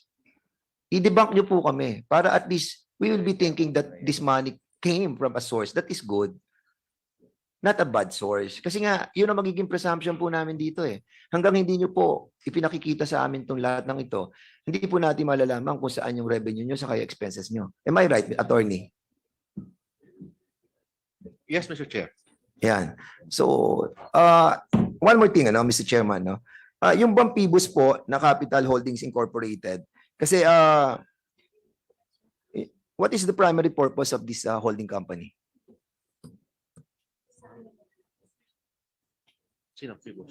Sige. Okay. Second round? Gagalit na si Migs. Okay. Okay, so with the indulgence of of my colleagues here, siguro i-reserve ko na lang po yung katanungan sa susunod na lang po at nagsalita na si chairman, and with respect to our sponsor na resolution, so I'll be heading to the next line of questioning in the next round. Maraming po salamat, Mr. Chair. Thank you very much, Honorable Again, Fernandez. sana po may submit na po finally sa atin. No? We're giving them another week para isubmit po lahat yung document. Thank you very much. Ha? Okay. We will be calling you again. The next speaker, the Honorable Ramon Gutierrez. Thank you, Mr. Chair. Mr. Chair, my line of questioning in relation to this House reso filed by Congresswoman Nograles would have supposedly revolved around Mr. Celis and Ms. Badoy, but understandably, they're not here given the other matters that they have to attend to. So, Mr. Chair, in that case, I guess we'll have to make do if we may ask is Attorney Tolentino still serving as counsel for them today? Yes, Mr. Chair, together with Attorney Rolex Suplico. Okay, thank you. Mr. Chair, I'd like to ask the lead convener, si Attorney Domingo of MAD, if they could quickly just give us a rundown of the pending cases. I believe this was touched upon last time, but just to refresh our memories, maybe know, Mr. Chair, if there are pending cases of fake news, red tagging, libel against Mr. Celis and si Ms. Badoy. Thank you, Congressman. I was not actually recognized by the COMSEC when she mentioned the resource Yes. persons. So Yeah. am Our I- apologies. Am I recognized right now? Yes, please. Yes, you are. Well, the common denominator here of all these cases that we had filed, we are the movement against disinformation, we are representing certain complainants. Yes, sir. Would be the red tagging, no? Opo. While there is no judicial definition of what red tagging is, Correct. but other statutes would cover red tagging in its own, no? Yes, Attorney Domingo. By definition, red tagging is actually the malicious blacklisting of people or individuals or organizations that are against the present administration or the other party in the political arena, no? So that would be essentially the definition. So what we did was, Your Honor, we filed cases, for example, in the case of Kadapan, who was the co-eds of the University of the Philippines who were murdered by General Palparan. The SMNI was used as a vehicle for the interview of that General Palparan without even the authorization of the DOJ. That was already finally resolved that the DOJ did not have any authority, did not give the authority to give that kind of interview on SMNI. Yes. Okay. Now, there are other certain cases, but what I'd like to highlight here is the case of Mrs. Badoy lambasting wholesale the Judge Malagar who issued that decision not proscribing the NPA NDF as terrorist organization. This actually is rooted in the independence of the judiciary. If you red tag the judge who is adjudicating certain cases, then the independence of the Philippine judiciary is a co-equal branch of this honorable and august house. That would be the height of the impingement of the freedom of expression, even assuming that there is no red tagging as mentioned. But the court, the Supreme Court itself, the Honorable Supreme Court itself said, it's actually practically cited and told Ms. Badoy to stop doing it and red tagging Judge Malagar because that impinges on the independence of the judiciary. There are other cases, not very far from here. There's a case that SMNI again gave the vehicle for the red tagging of your colleague, Congressman Franz Castro, recently. Mr. Chair, sorry to cut off si Yes, Attorney Domingo. sure. May I ask the good resource person what date was the issue on Judge Malagar and what date yung issue regarding our colleague, si Ms. Castro? Thank you, Congresswoman Castro. Thank you, Mr. Chair. It's October 2022 in GR number 263384, Your Honor. And the court very sternly cautioned Ms. Badoy to stop doing it. Ms. Badoy even said that the judge was imbecile, that she belongs to the bowel of the earth, and all other invectives on SMNI.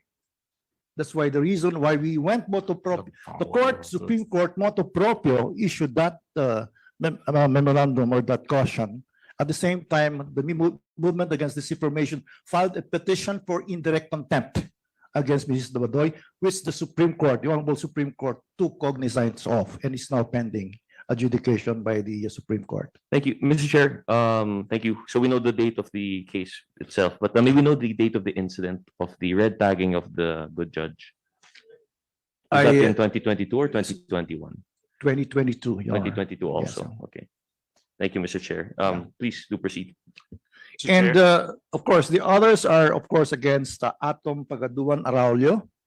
He was red tagged repeatedly We also filed cases against the red tagging of the journalist in Cagayan de Oro, Corrales. We also, during the height of the COVID-19, SMNI was used as a red tagging vehicle against the frontliners. The medical doctors that were assisting the COVID victims, and the other nurses and other field workers of the Department of the Health, they were all red tagged. So there is a very perceptible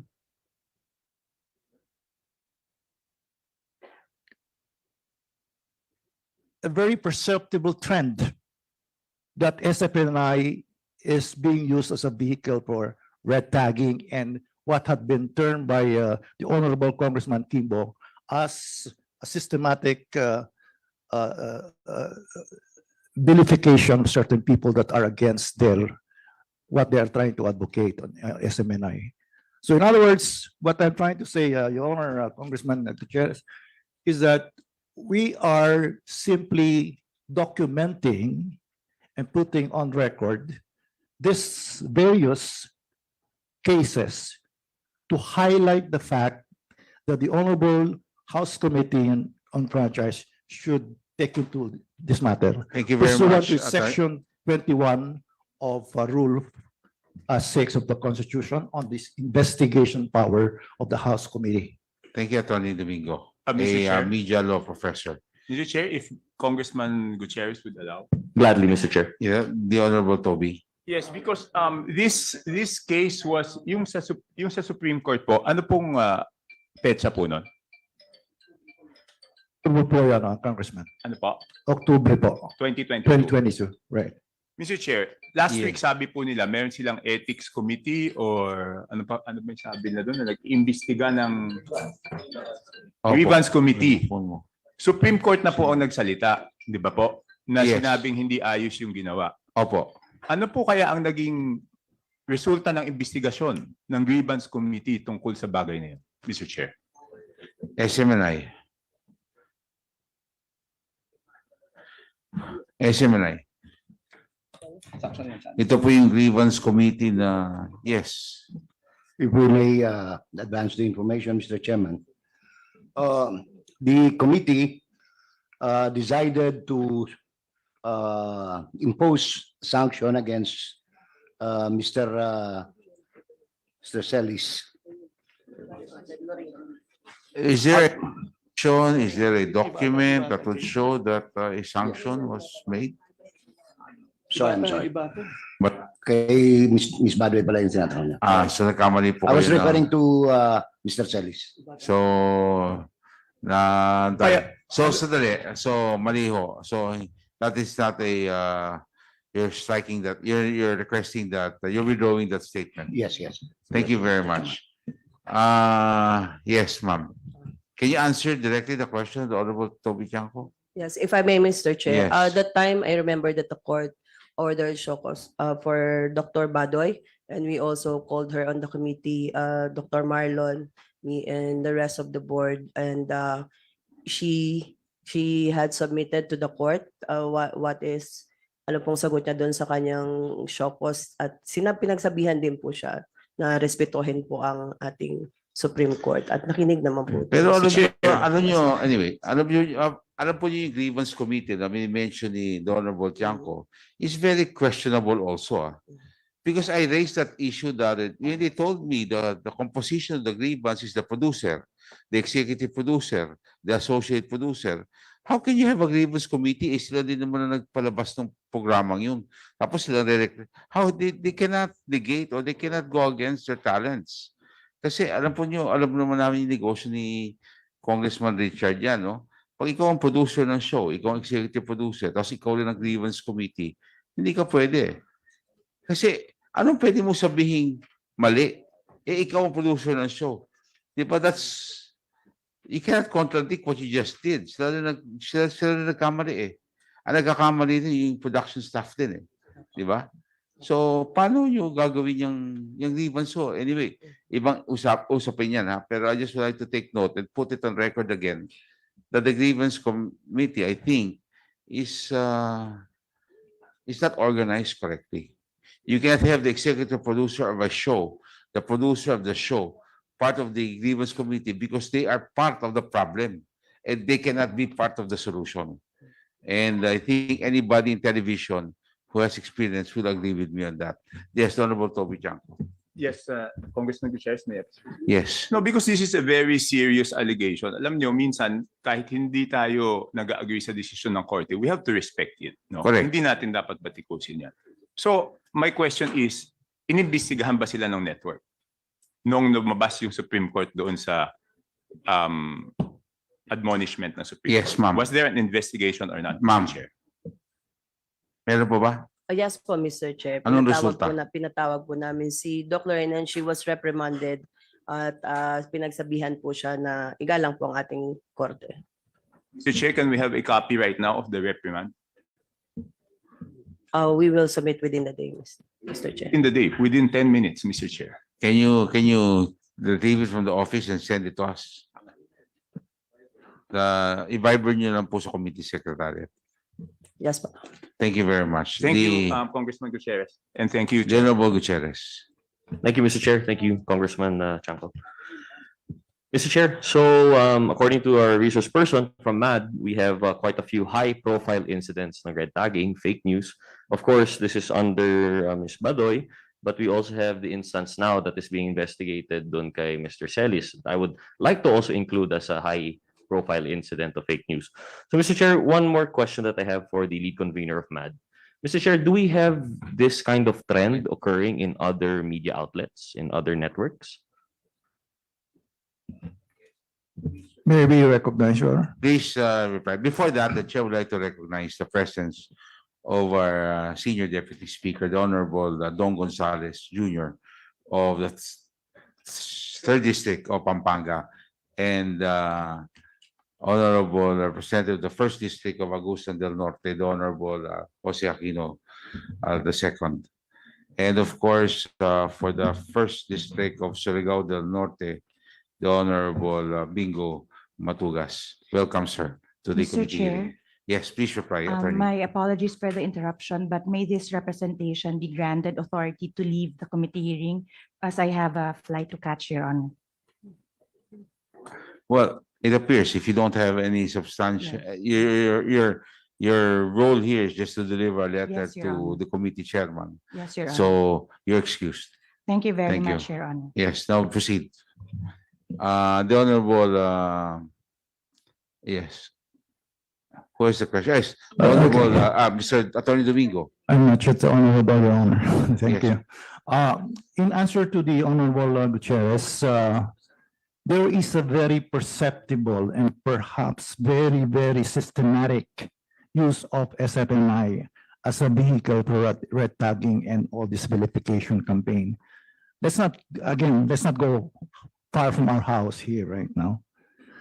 October 11, SFNI was used in an interview with the former president, threatening gravely your Congressman Franz Castro na papatayin siya. That's why we filed a grave threat case against the former president. Not only that, on November 16, the former president in the same interview, in the same program, hosted by the SMNI, repeated the grave threat. Okay, now came the subject matter of the privileged speech of the Honorable Suarez about 1.8 troubled. These are all systematic trend of using that particular franchise for their own agenda. And I'm not implying anything that is political, but I am implying about the fact that there are disinformation, misinformation, fake news, and other historical revisionism being peddled on that particular SMNI.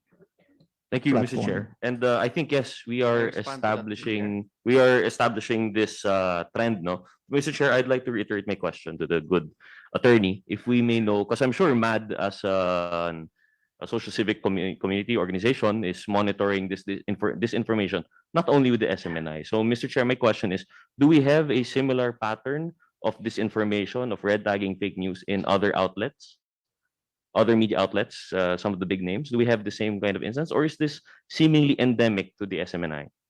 Well, in fairness to the SMNI, there are some traditional media outlets that have been guilty of red tagging. And I cannot, for the moment, give you all the occasions that have been red tagging incidents. No? But nonetheless, what is very prominent in the context of our relevant and material to our discussion right now, what is very prominently mentioned and very, very high profile would be the SFNI. So, thank you, Mr. Chair. Yung high profile pala na cases nito seems to be, based on our research person, endemic nga to the SMNI, not exclusively, but the pattern seems to be established here. So, we bring this up because, of course, we were talking about the Section 4 violations when it comes to deliberately false information circulating. Of course, these are not, open and shut cases, but this tends to give us a pattern that we can look into, and this tends to establish it. So, Mr. Chair, Ms. Badoy is not here, but I would like to ask the attorney, perhaps, if he would be familiar with how long Ms. Badoy was with the USEC of PCOO. I have no personal knowledge with respect to her engagement with the former administration, Mr. Chair. Okay, Mr. Chair. So, but since when was she engaged for SMNI? 2021, Mr. Chair. 2021. Any specific month po ba? July of 2021, Mr. Chair. So, July of 2021. I would assume this is still a year before the election, no? So this was still in the previous administration. Yes, Mr. Chair. So, Mr. Chair, maybe know perhaps from the president that they knowingly hired or perhaps engaged with Ms. Badoy as a sitting official? Or did she retire prior to the conclusion of the administration? Thank you, Mr. Chair. Yusek Lorraine Badoy has program in SMNI, Laban Kasamang Bayan, during the time that she was still the USEC in the PCO spokesperson and a member of the NTF-LCAC. Thank you, Mr. Chair. So there was an overlap po, no? Yes po. We see a clear transition from Ms. Badoy being a USEC on a program of SMNI and now still being on SMNI but as a private person. Mr. Chair, does SMNI have any means of determining which statements he's making as an official and which statements she's making as a private person? Because I understand, Mr. Chair, the substance usually of the her program would tend to revolve around this sort of systemic kind of information, as mentioned by the lead convener of MAD. So, Mr. Chair, we'd like to know if where does her official function end and the private person begin? Can I defer the question to her lawyer? Mr. Chair, I'd prefer to find out. No, I'm asking about SMNI's practice. How do you determine the separate liability? Actually, the broadcast has two kinds of broadcast. There's a live and there's a recorded. So we cannot, if there is live, of course we cannot stop her from talking. Mr. Chair, but I believe that's actually a provision of your franchise, that it is a responsibility that you have to stop any broadcast. I mean, we cannot say what, we cannot tell her what to say, what not to say, because she's on live. But surely, Mr. Chair, you tell her to speak as a private person. Or are you admitting here today that you were giving this airtime in an official capacity to the government of the Republic of the Philippines? No. So private nga po yun. Yes po. So, Mr. Chair, we have established now, because it was quite confusing during the last hearing, that she would cite government documents, especially if I recall, regarding Chairman Benny Abante. She cited that I have basis to say all of these things because we have in this intelligence cluster, this and that. But, Mr. Chair, it's admitted now by SMNI that it is in her capacity as a private person. So I think something that we should consider is that this information that is spreading by virtue of their failure to segregate, when is she acting in official capacity and when is she acting in a private capacity? Because of that commixture, we tend to have this information citing certain sources which aren't supposed to be relevant to their private capacity. So these are some of the things that we're seeing now, Mr. Chair. So, Mr. Chair, one more question. Fortunately, I'm not so versed in the world of television, but can you explain to us yung difference po as Miss Badoy as talent and Miss Badoy as the co-producer? Mr. President of the SMNI. I would like to defer the question to our consultant. Yes. If I may, Mr. Chairman. Wait. Sir, you're acting as what? I'm acting as the consultant for broadcast operations now. You are a consultant. So anything that you say here, you are authorizing. Mr. President. Yes, Your Honor. Klaro po tayo dyan, ha? Mamaya sabihin yun, may disclaimer na naman kayo dun sa consultant, ha? Okay, na hindi yan official position nyo. Sir. Mr. Chair? Okay po. Yes. Mr. Chair, just very quickly, so just want to confirm, as a consultant, who are you referring to? The one who volunteered to answer just now. Si Mr. Sancho ba? Jay Mr. Sonsa. Mr. Sonsa. Hindi Mr. mo Chair, ba napapanood yan? Sa ano? perhaps not my time, Mr. Chair. Okay. Sorry. Okay. Okay. Apologies if I should have known. Okay. But, Mr. Chair, maybe ask you, Mr. Sonsa, maybe confirm that Mr. Sonsa, as consultant, has capacity to make management and executive decisions within the SMNI. Yes, a question. Mr. President, do you have that? Do you substantiate that statement? Na may kapangyarihan po siya kasi ang opinion ho niya importante kung sasangayunan nyo. Yes, Mr. Chair. Bibigyan namin importansya yan. O, Yes, sige Mr. po. Chair. Okay. Yes. Thank Yes you, Mr. daw. Chair. Yes, Mr. Sonsa. Please reply. Para lang po malinaw sa takbo ng industriya. Ang status ni Miss Badoy and Mr. Celis sa SMNI ay co-production. Yun ang pagkaka-relay sa akin. Ngayon, Sandali na po. Pakiklaro ho tayo. Yung pagka-relay sa akin, kinasiguraduhin ho natin kasi hindi ho natin pwede. Mr. President, ito ba talagang co-production? Yes, Mr. Chair. Co-production, okay. Mr. Sonsa, co-production, okay. so co-production, marami ho kasing klase ang co-production. Co-production ng gasto sa pagpuproduce ng show, co-production ng hatian sa benta, co-production na ang hawak lang ng network ay yung technical component plus the airtime at yung hawak ng co-producer ay yung content provision. Okay. From itong sa kaso nila Mr. Celis at ni Ms. Badoy, ang responsibilidad ng SMNI yung TOC, Technical Operations, at saka yung airtime. Okay. Pagkatapos, kung magkakabentahan, siguro magkakahatian, no? Pero wala namang benta sila, so walang hahatiin. Ngayon, yung content, dahil sa interactive yung concept ng kanilang programa, tuloy-tuloy yung broadcast. Opo. However, kapag ka merong magkakamali sa broadcast, that is the time we will call their attention and if necessary, we impose the sanction. Okay. Okay.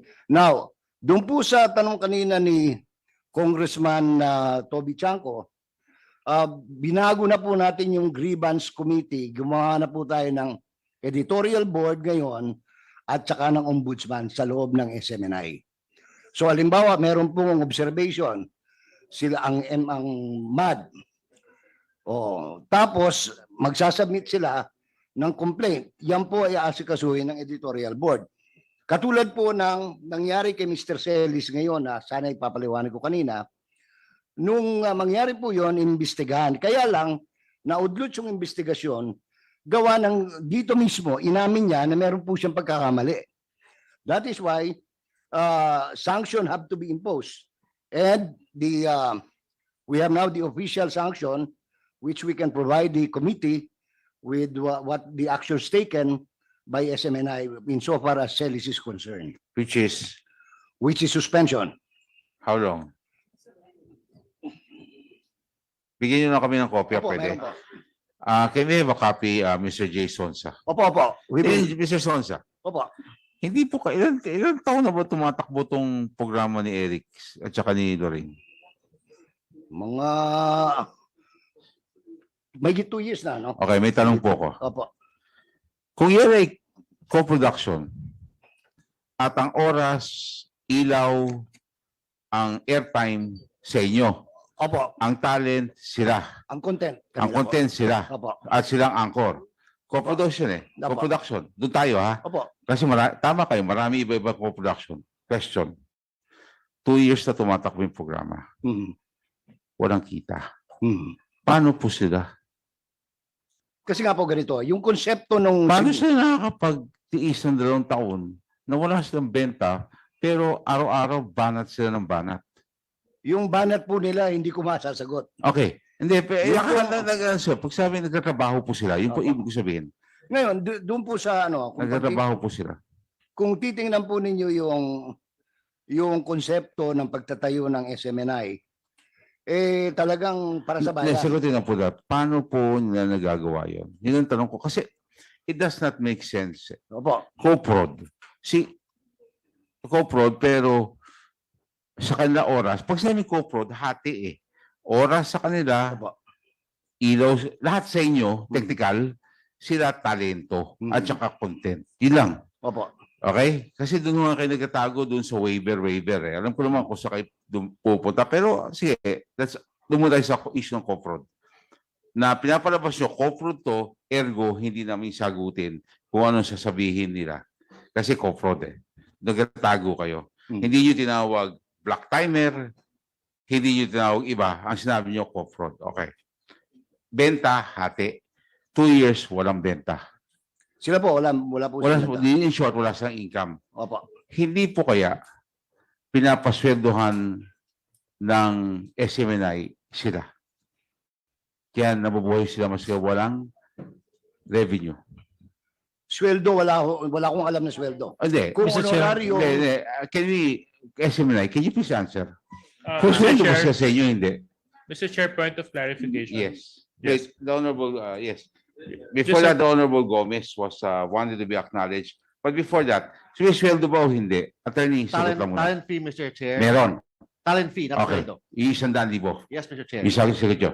Per our co-production agreement, and the copy of the co-production agreement is already with the committee, Mr. Chair. Okay, the Honorable Gomez and the Honorable J.J. Suarez. Mr. Chair, would it be possible that the President answer your questions? Okay. Kasi siya yung talaga dapat nakaka-oversee ng lahat ng operations ng network. Hindi mo naman tinatapon sa consultant mo lang yun. Consultant, binibigyan ka lang ng tip kung anong pwede mong gawin. But, if your day-to-day operations, it should be the President who should answer you. Yeah, he's the responsible person of that network. Thank you very much, the Honorable Gomez. The Honorable J.J. Suarez. Yes, thank you very much, Mr. Chair. Actually, I do share the sentiments of Representative Gomez regarding the who should be the one to answer. With respect lang dito kay Mr. Sonsa, sir, you mentioned earlier that you're serving as consultant for SMNI. Yes, sir. Yes. Sir, when did you begin your consultancy with SMNI? Just recently, Mr. Chairman. Just recently. How long? How long ago, sir?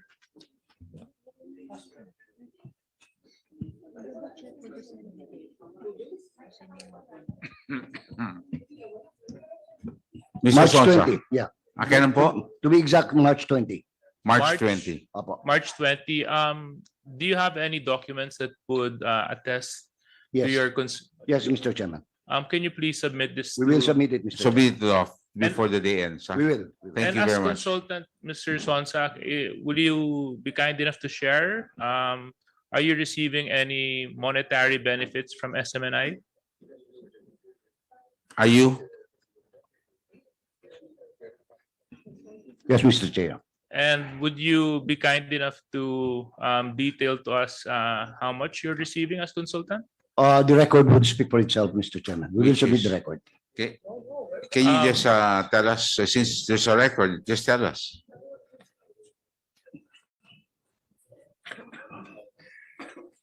It's a sizable amount, Mr. Chairman. Which is? This is $1 million. How much? $1 million Per? per month. Per month. Yes. Thank you very much. So if the documents are there, Mr. Sonsa, can you Okay. Mr. Sonsa, since the documents are there, can you be, Silence is requested. The Honorable J.J. Suarez Yes. has the floor. I think you referred to some documents that you were looking at, Mr. Sonsa. Can you please furnish the, Yes, we will. yes, okay, Mr. because Chairman. we just wanted to determine whether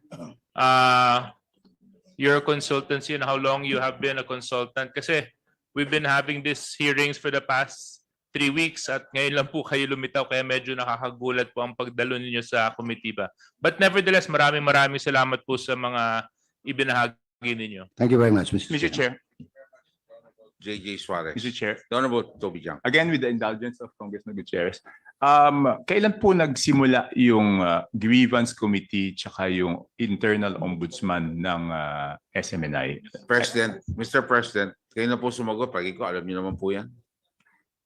Oh, Mr. President, why are you consulting The someone consultant. else? The President is consulting the consultant. Okay. Please Mr. proceed. Chair, Yes. kasi yung transition period po, ngayon po ginawa namin ang grievance, Okay. Anyway, Mr. So, President. Mr. Chair, so ngayon, for the record, ngayon lang po sisimulan yung grievance committee tsaka yung internal ombudsman. Yeah. Yes po, Mr. Chair. Mr. Chair, if I may. Na suspense si Eric kung ngayon na pa binubuo yan. Hindi ba nakakapagtaka? Nagbubuo kayo ng wala pa kayong grupo, wala pa kayong formal structure, tapos wala kayong rules. Tapos suspendin nyo na si Eric ng isang buwan, isang taon. Nasa manual na iba? Wala pa. Paano nyo ginawa yun? Actually po, Mr. Chair, nasa manual po yung grievance committee po Oh, namin. pero tinatanong namin, alam po ninyo, di tayo matatapos kung hindi tayo magdiretsuhan. Sabi nyo kanina, wala. Nagbubuo pa kayo in transition. Pero may mga nasususpindi na kayo. Paano po yan? Paano nyo nagagawa yun? Maski sa manual yan. Kung wala naman buhay yung manual, papel ho yan. No? Pero you will have to put life to that piece of paper. And you have not. And you've suspended already, Eric. So where's due process there? Mr. Chair, and baka magkaroon ng NLRC question pa yan. Nung po tinanong natin si Attorney Tolentino noon, ang sabi po niya, wala silang grievance, meron sila ethics board. Di ba kaya nga napunta doon sa sino ang composition ng ethics board? Tapos ngayon po, sinasabi nila nasa manual nila. Pero nung sagot po nila last week, wala po sila noon. So alin po ba talaga ang totoo doon? Kailan ba talaga nagsimula yung grievance committee? Tsaka kailan po talaga nagsimula yung kanilang internal ombudsman? Okay. Mr. Chair. The veteran lawmaker is raising his hand. Thank you, Your Honor. To save Attorney Rolex. Thank you, Your Honor. Your Honor, we are in the process. We are transitioning from the grievance committee to the ethics committee. In the case of Eric Celis, I understand that it's still the grievance committee.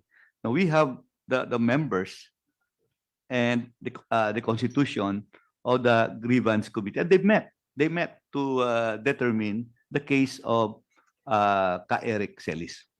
Okay. So anyway, Attorney Rolex, anyway. Mr. Chair, last na lang po. The Honorable Toby Jang po. Parang hindi ko lagpas- maintindihan yun. Hindi, lagpas 10 minutes na po. Yung kopya po nung reprimand kay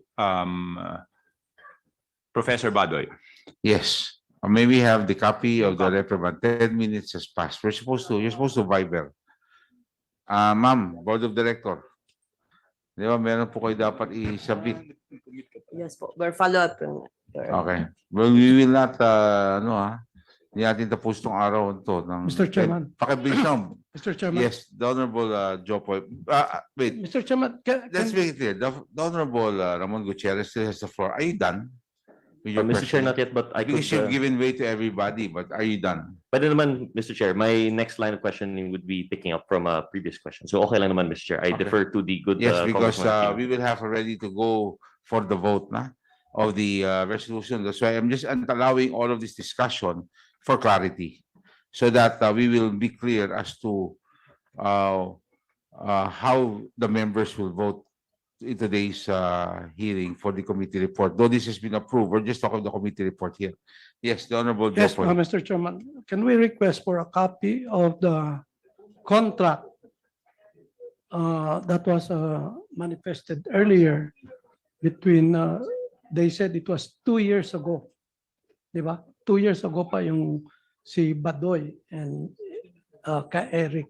Can we have a copy of their contract which started 2 years ago? Okay, can we have a copy of the employment contract or the co-production contract or whatever contract you have with 2 years ago. for this program? Yeah, because I Okay. remember Badoy was Okay.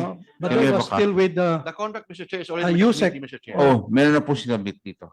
No, iba yung andito because if we will use this, sinasabi dito, nag-start yung contract nila is July, ngayon lang, 2023, and it is good for 1 year. So can we have the previous contract? Okay, Mr. Chair. Thank you very much, Attorney Tolentino. Okay, salamat po. And when can they submit that? Can you please submit that already by tomorrow? Okay, Because Mr. we'll Chair, have tomorrow, to- Mr. Chair. Okay? Can you? Tomorrow, Mr. Chair, we will submit that to the. Thank you very much. Okay, we will hold you to that. We're listing down lahat ng mga kailangan niyo i-submit. Okay, Okay, now, Mr. Chair. wait. The Honorable, can we now proceed to the proponent? Wait. Super Yes, sorry. the Honorable Kimbo. Just a short manifestation, Mr. Chair. The manual of operations had been repeatedly mentioned, but just for the record, so I'm looking at it now. Supposedly based on the table of contents, it's supposed to have 221 pages, but what they had submitted is only 38 pages.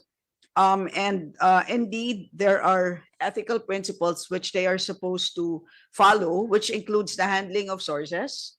But there's nothing on suspension, there's nothing on penalties. So kung nasuspende si Mr. Celis, hindi natin alam kung ano ang ginamit na basehan or rules. Yun lang po, Mr. Chair. Okay. Please take note of that and bakit may hinahawak si Mr. Sons na mas makapal na dokumento na yun? Ato, every time hihingin kami, may nilalabas kayong bagong dokumento. I was supposed to submit this actually. Okay, can you please This- submit that now? Yeah. Comsec. Okay, that will answer This the is question. Okay, this is now, the- yes. The See, copy, the. I think, let us understand, that's the, yes. So let us be clear, no? May tanong nga pala ako. Bakit ho kayo may hawak ng dokumento? Hindi ho si Presidente. Sino inabot ho sa inyo? Okay. Okay. Katabi ko po yung corporate secretary. So, Okay. The CorpSec is beside the consultant. Okay.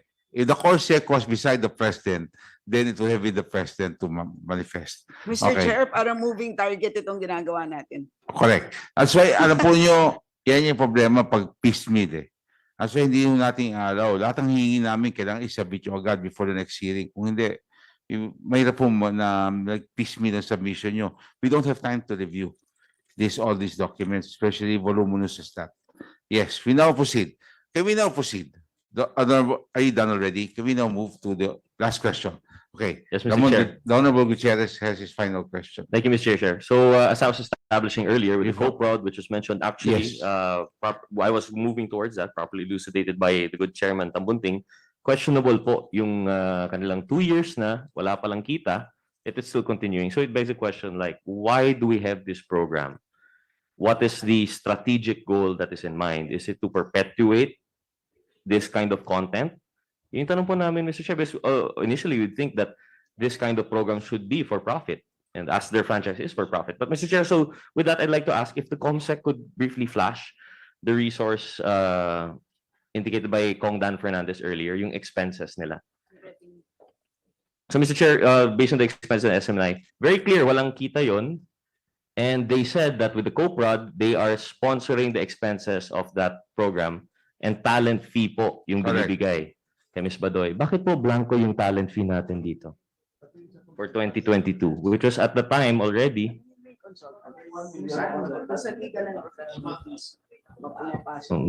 Yeah. And aside from this, so Mr. Chair, 2 questions po, no? Kung may talent fees po talaga si Ms. Badoy and si Mr. Celis, Bakit wala po dito sa financial statements nila? And now I would like to ask also, papasok ba ito sa legal and professional fees? 100,000 a month po yun, di ba? So 800,000 for the whole year of 2022. No, but it's 100,000 each. 100,000 each pa. Yeah. And then where are we going to see now the 1 million per month ni our good consultant? I have questions about the veracity of the documents they've been submitting. We have questions about the financial statements that they've been submitting. We have questions about their franchise. Mr. Chair, we see now this pattern of violations, Section 4, Section 10, 11, 12. Parang wala na nang gagawang tama. So, Mr. Chair, I actually still have questions on the GIS. Fortunately for us, the CorpSec, Ms. Nepomuceno is here, but in the spirit of brevity, I will now concede. I will just question in the second round. So I will now turn the floor. Thank you very much, Mr. Chair. Thank you very much, the Honorable Ramon Gutierrez. Now, for the proponent of the resolution, the Honorable Mig Zograles. Thank you, Mr. Chair. So before we vote to approve the Yes. resolution, She has the final, this is the final one to before the approve vote. the committee report based on the resolution as amended that we adopted last hearing, no? Which is to simply naman urge the NTC to suspend the operations of SOARA. So based on its violations of their franchise, may I just be allowed to ask some clarificatory questions? Yes, please. So this is to SMNI. Please take note, Attorney Tolentino. There are clarificatory questions to be asked by the Honorable Mig Zograles. So in our previous hearings, we already established that SOARA SOG is actually a monopoly. Kita naman po natin sa pie chart na nilabas po of the Kingdom of Jesus. And as well with any of the lawyers, it's part of your due diligence to know the membership of the major stockholder of your corporation, correct? Yes, Mr. Chair. May I know how many members the Kingdom of Jesus has today? The Kingdom of, no? I cannot answer that, Mr. Chair. I am the lawyer of SMNI, not the executive pastor. You of just the mentioned Kingdom of earlier Jesus Christ. it's part of your due diligence, di ba? Sinabi mo may due diligence as every lawyer to I'll know try the to answer, membership. Mr. Chair, to the best of my knowledge, Mr. Chair. But to be honest, Mr. Chair, I have no personal knowledge to the number of members. But I know it's about more than millions, Mr. Chair. Okay. Well, I did my due diligence. So meron naman po kayong website. Pakita po na lang natin yung screenshot ng website. Okay, may we have the screenshot? So it says in the screenshot of the website where Pastor Kibolo is there, no? You have 7 million worldwide, no? And congregations in Asia, North America, South and Central America, Europe, Africa, and Australia. So ang laki, 7 million followers worldwide, members worldwide. And sobrang laki niyan. On what occasions, Mr. Chair, do these members get together? Actually, Mr. Chair, I am not a member of that church, so I have no personal knowledge. I am just a lawyer of SMNI, Mr. Chair. I am not the lawyer of the Kingdom of Jesus Christ. But I admit, Mr. Chair, that Pastor Apollo Sikiboloy is my friend, Mr. Chair. Okay, since dinidiin hindi niya sinasagot po. Okay. So since dinidiin naman po yung corporation sold, gusto niya tayong turuan, no? In 2006, when you converted from a non-stock corporation to a corporation sole, how many members would you have back then? How many members did you have back then? As a corporation sole, Mr. Chairman, from the word sole, there's only one person involved, Mr. Chair, holding the properties of the corporation as a trustee per section 108 of the Mr. Chair, I'm Corporation asking Code. about the members. No, we will have to understand. This is one person representing A religious sector. a religious Yes, sector. Mr. Chair. Ilan yun? That's why, Mr. Chair, I have no personal knowledge with respect to the numbers, but I can give estimate, Mr. Chair, Which more is? than millions, Mr. Chair. Okay, more than 7 millions. million, more or less, but it includes also the sympathizers, Mr. Chair, worldwide, Mr. Chair. Okay, that's in 2006, correct? Yes, Mr. Chair. Okay. So let's just say, what's 2/3 of 7 million, Mr. Chair? 7 million, 2/3? Yes. That's around 4 million. Around 4 million. Yes. Okay. And when you amended your AOI from a non-stock to a corporation sole, were you able to convene these 4 million members from all around the world? Mr. Chair, I'd like to manifest that there was no amendment from stock to corporation sole, Mr. Chair. Bakit? Per record, Mr. Chair. Okay. Can we show na lang po the GIS that you in your certificate of filing of amendment of articles of incorporation didn't you change from your non-stock to a corporation sole? Napaulit-ulit yung binibigyan ng 'di ba, nilalabas corporation sole. Ngayon, are you recanting? What is the good lawyer recanting now that there's no corporation sole, there's no amendment? Parang nililito po tayo, Mr. Chair, so I just can we Attorney, I think please that's a clarify? misdeclaration. Your statement earlier with this document. So based on my personal knowledge, Mr. Chair. We're not asking. This is a document that you These are submitted. documents already. I mean, alam po ninyo, pag nagsabi yung, tingnan nyo na yung dokumento para maging tugma. Anyway, so kita naman po natin may dokumento na they submitted, no? So again, 2/3 of the membership, you have 7 million and an estimate is 4 million.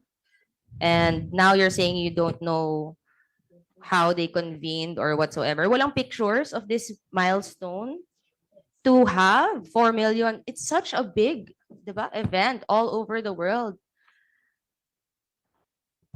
May I know the question, Mr. Chair? The Do you question have is, any proof do you have that, any proof that you've you know, the convened? membership? That is an estimate, Mr. Chair. No. I attended- No, we're talking of any proof that you convened. Yes, because as stated here in your certificate of filing of amended articles of incorporation, which you submitted to the SEC and you submitted to Congress as part of your repertorial requirements, on November 8th, you got the vote of at least 2/3 of the members of the corporation, right? Mr. Chair. Yes. And this is to amend to make it a corporation. So Attorney. I already answered that, Mr. Chair, that I'm not the lawyer of the Kingdom of Jesus Christ. I'm the lawyer of SMNI, Mr. Chair. I have no personal knowledge about the Kingdom of Jesus Christ, Mr. Chair.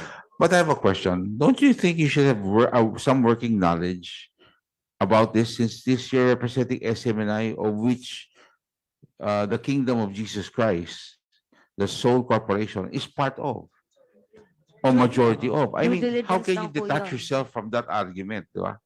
Na dapat hindi ko kayo pwede magtago ron eh. Kasi with due diligence yan. As a lawyer, you come here, you're supposed to come here prepared and have the answers. And you can't waste the time of all the resource persons, and including the members of Congress. Sorry for that, Mr. Chair. Yes, that's why, if you keep on saying that you are not, I mean, you should, boss, third hearing na po natin to. You should be prepared to answer these questions already. Tapos there's another lawyer that comes in just to deliver a letter. So, I mean, I don't understand. You have to be able to answer these questions. The question of the Honorable Nograles is, do you have any photo to show that the executive of the Kingdom of Jesus Christ, the sole corporation, convened? Because as per the amended articles, you did convene. Attorney Rolex, baka kayo may sagot. Mr. Chairman. Yes, sir. We have discussed this when questions would touch on the executive pastor of the Kingdom of Jesus Christ, the name above every name, Inc. Yes. We only have the certificate of filing of amended articles for 2023 and the other one, the previous one, 20. Mr. Chair, since they're 20, judging. 22. Yes, you still have the floor. Go ahead. Your Honor. So are you able to answer the question? We are Attorney Rolex? engaged only by SMNI, Your Honor. And later on, during the second hearing, we agreed to be lawyers for Ms. Badoy and Mr. Celis, but not for the executive pastor, Your Honor. This is a Yes, different but you entity. know, these are already amendments to the incorporation, the corporation that controls the SMNI. Now, hindi po dapat alam niyo ang sagot ito? Your Honor, how the can, late- how how can you say that you don't have working knowledge and come here and we talk about this? How can there be an intelligent discussion with the resource persons? Mr. And Chair, how can you defend SMNI Your Honor, if you do not know a basic question as far as this particular sole corporation? with due respect, Your Honor, we are called here to answer for one, the alleged 1.8 billion travel expenses expenditures of the speaker. Number two, the red tagging allegedly made in a program in SMNI. Well, Mr. very Chair, good, Attorney Mr. Rolex. Chair. But I do would not have I would- any knowledge on what happened in 2006 but when the the- vote was taken. With due respect, Your Honor. Mr. Chair, please. Attorney, ganito na po yan. You also Yes, Your called here to defend SMNI. And in SMNI, there's a sole corporation of this nature. That's why we're just asking you, you cannot escape from the fact that this has to be part of your job to be able to justify their very existence. You cannot say that hindi po ako abogado niyan. Then, pwede niyo sabihin, lahat yan, di ako abogado except SMNI. Ang problema, marami hong tao at maraming korporasyon nagko-control ho dun sa SMNI. So, kailangan, hindi po dapat. I mean, if there was a reversal, kayo po nakaupo rito at ako po dyan, at ako po yung abogado, hindi ba dapat? Alam ko rin yan. Definitely, the view there is better than the view here, Your Honor. Thank you very much. At least we're clear, Attorney Rolex. Mr. But you Chair. know, I once sat over there for 9 years, Your I Honor. know, and I used to watch you. And I knew you will ask questions like this too. Okay? At di yung pinaparusot yung mga resource persons pag hindi tama yung sagot. The Honorable Nograles. Mr. Chair, klaro ko lang Thank po, you, Your Honor. no, sanabi po kasi ni Attorney Suplico na they're being called here for, these, yung mga red tagging. Sa Oo. agenda A. Sa agenda B tayo, we're talking about the resolution here. To Yes. clarify lang po.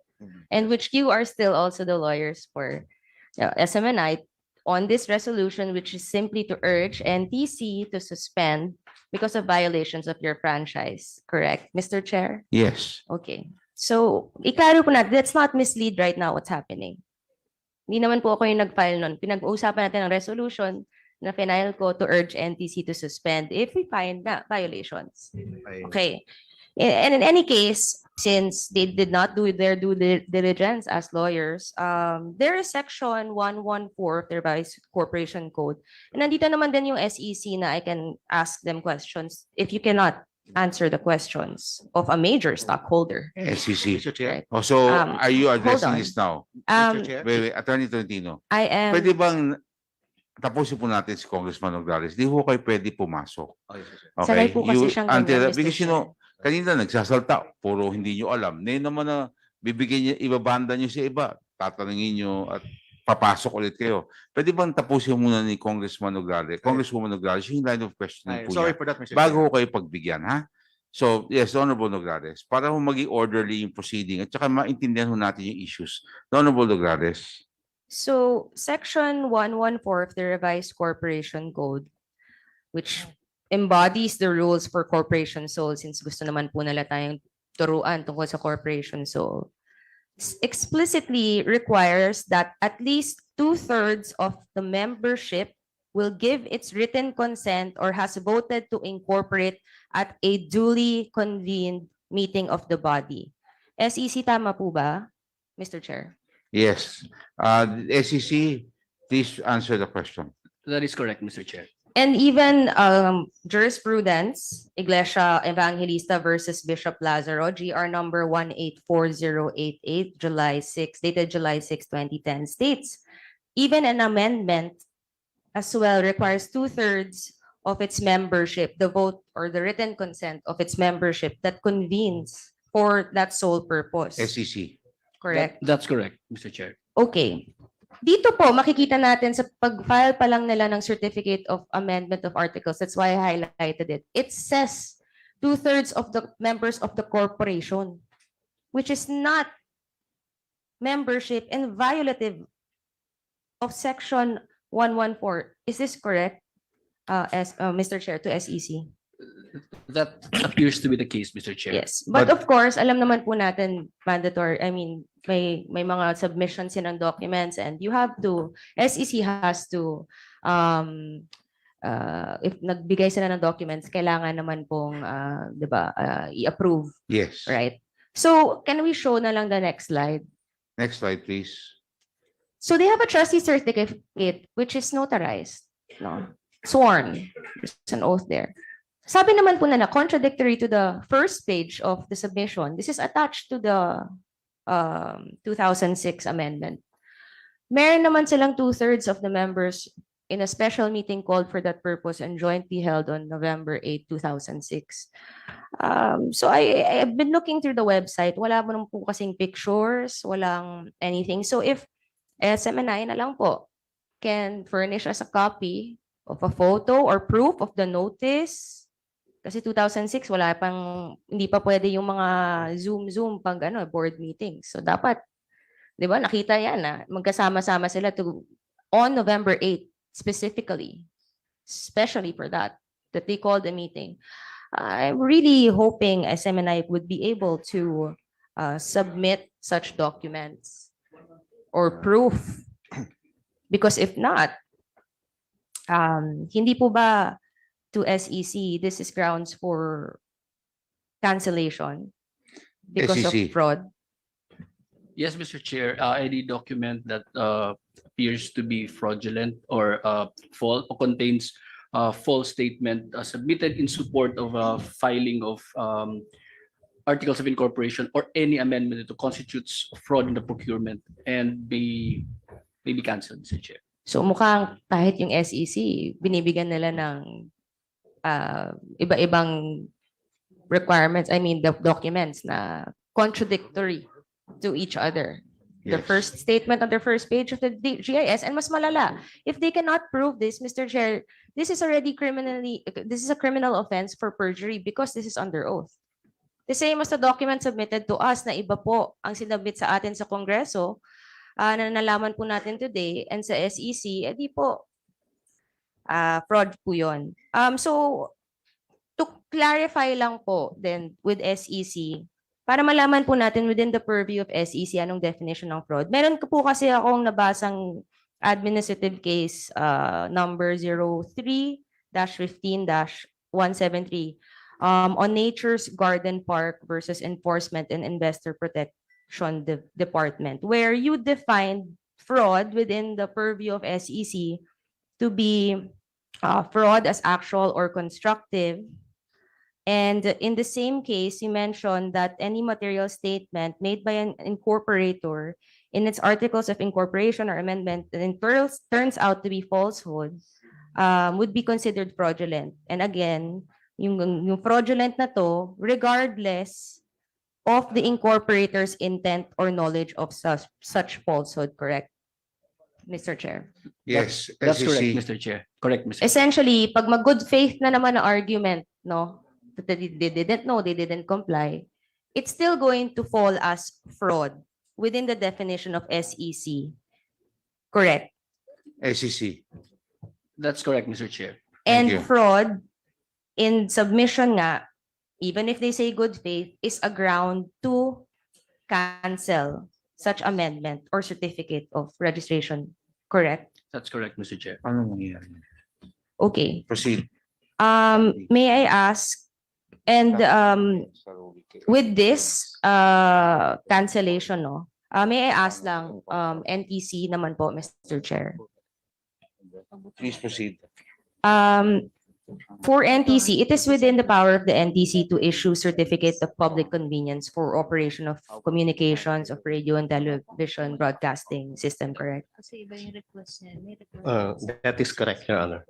And corollary to this power and to your regulatory powers, does NTC also have the power to suspend such certificate, license, or permits? Sagot. Proceed. If the violations are directly in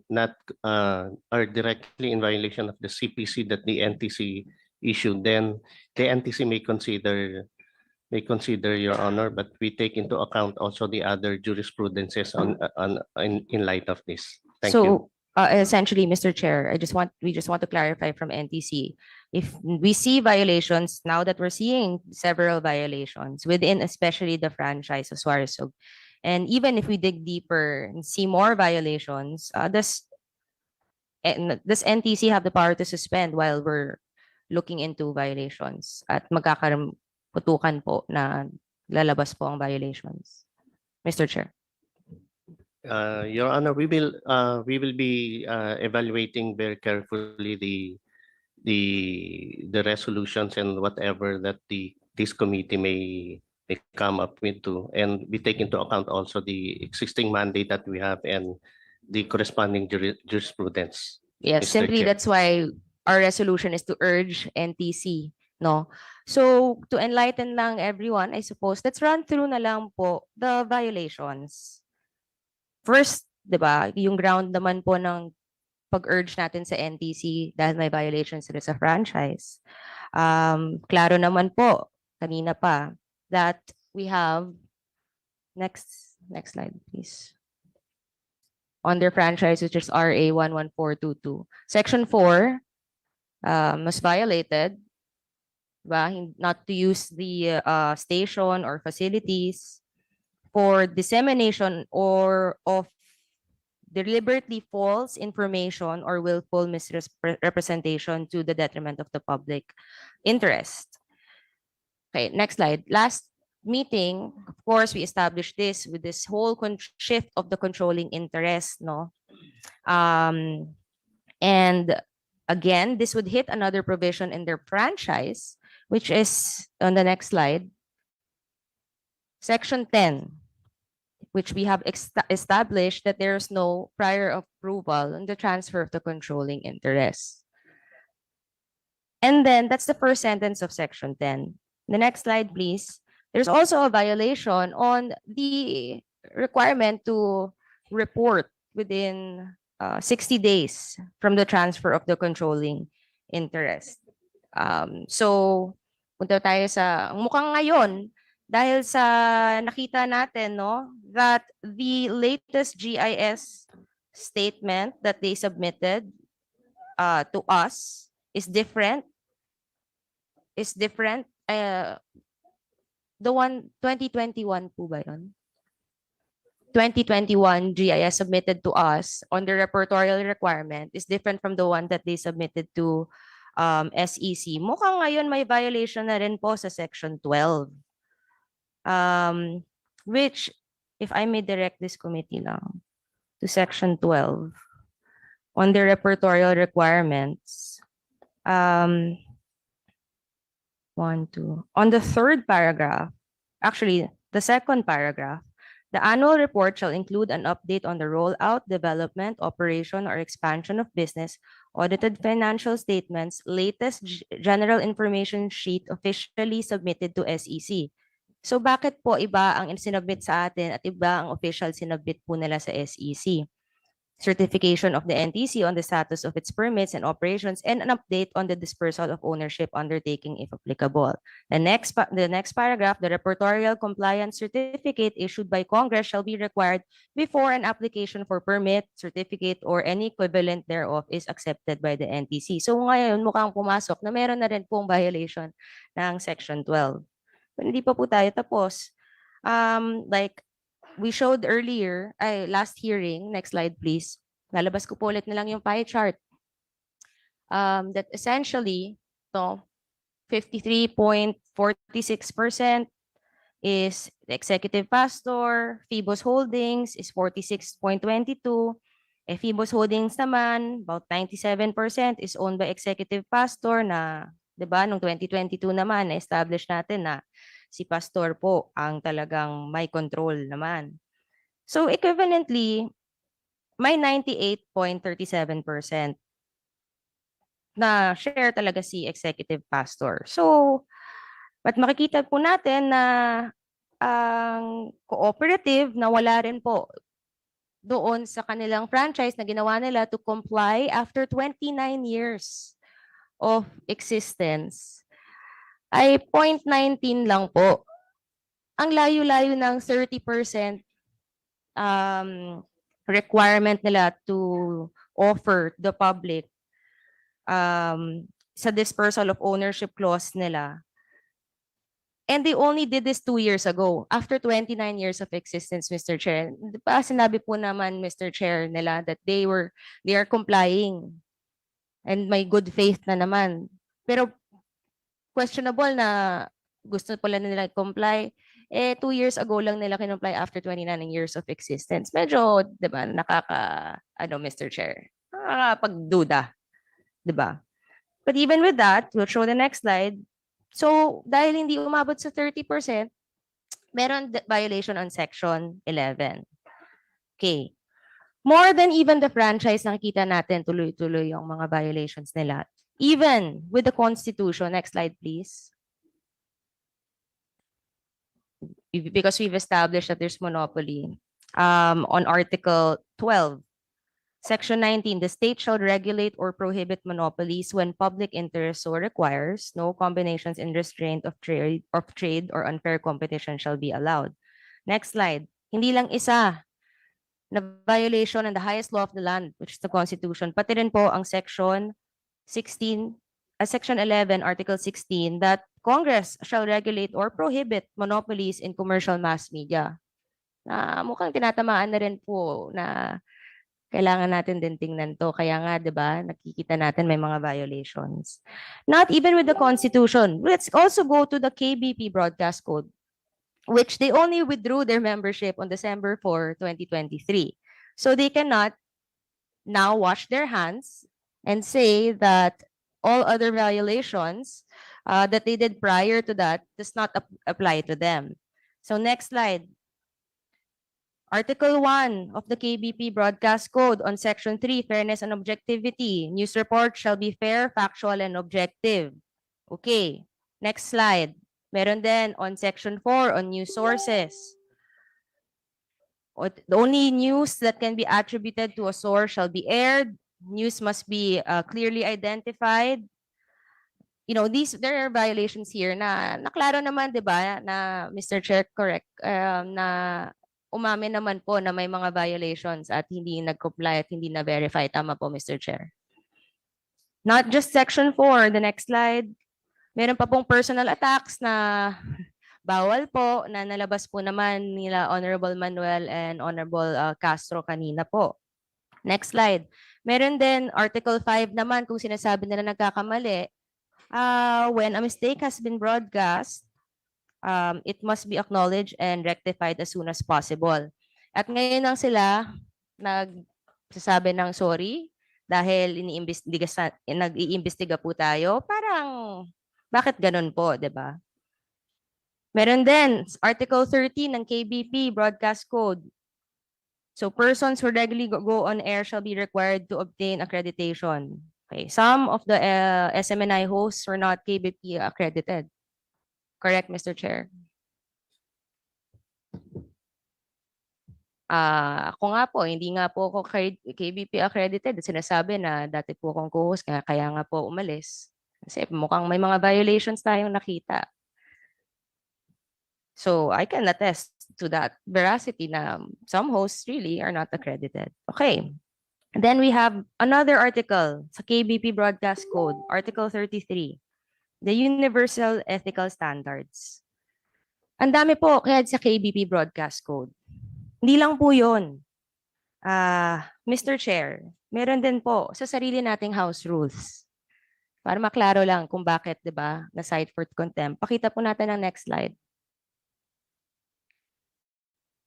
For sure naman, when the Honorable Pimentel and the Honorable Abante moved to cite the two individuals for contempt. Siyempre, mabigat yun sa loob. Pero, trabaho din po natin na kailangan to maintain the integrity of this Honorable Committee of Congress ay pag may lumalabag sa batas at may lumalabag sa House rules natin, it is our duty to move for those para hindi tayo niloloko. Ayun naman po din gusto natin, hindi tayo maloko po, di ba? And so, to emphasize that there are violations naman po talaga, which we cited, which the Honorable Congressman cited, which is Section 11C on refusal to answer any relevant inquiry, which today we also heard nga, yun naman, di ba? Yung dahilan kung bakit na-cite in contempt po. And also, acting in a disrespectful manner towards any member of the committee or any misbehavior in the presence of the committee. And then, Next slide. Today now we see maybe there's a violation na rin with SEC that SEC should start looking into. Because merong hindi pagtutugma-tugma ang kanilang pagbibigay ng dokumento sa pag-apply ng kanilang amendment, that would be detrimental now to their pinangahawakan nilang corporation sole sila. Kung mawalan sila ng certificate niyan, yung amendment to begin with, wala pala. Balik sila sa non-stock. So mawawala yung argument nila. So kailangan po ata talagang tingnan nila yan. And tingnan po rin ng SEC. Hindi lang po yung NTC na. No? And again, the next slide, babalik ko, na may violation din sa revised corporation code. So in the event then that they find fraud in the amendment of AOI of the the Executive Kingdom of Jesus, no? Let's go back to the pie chart. Ano mangyayari? 'Di ba?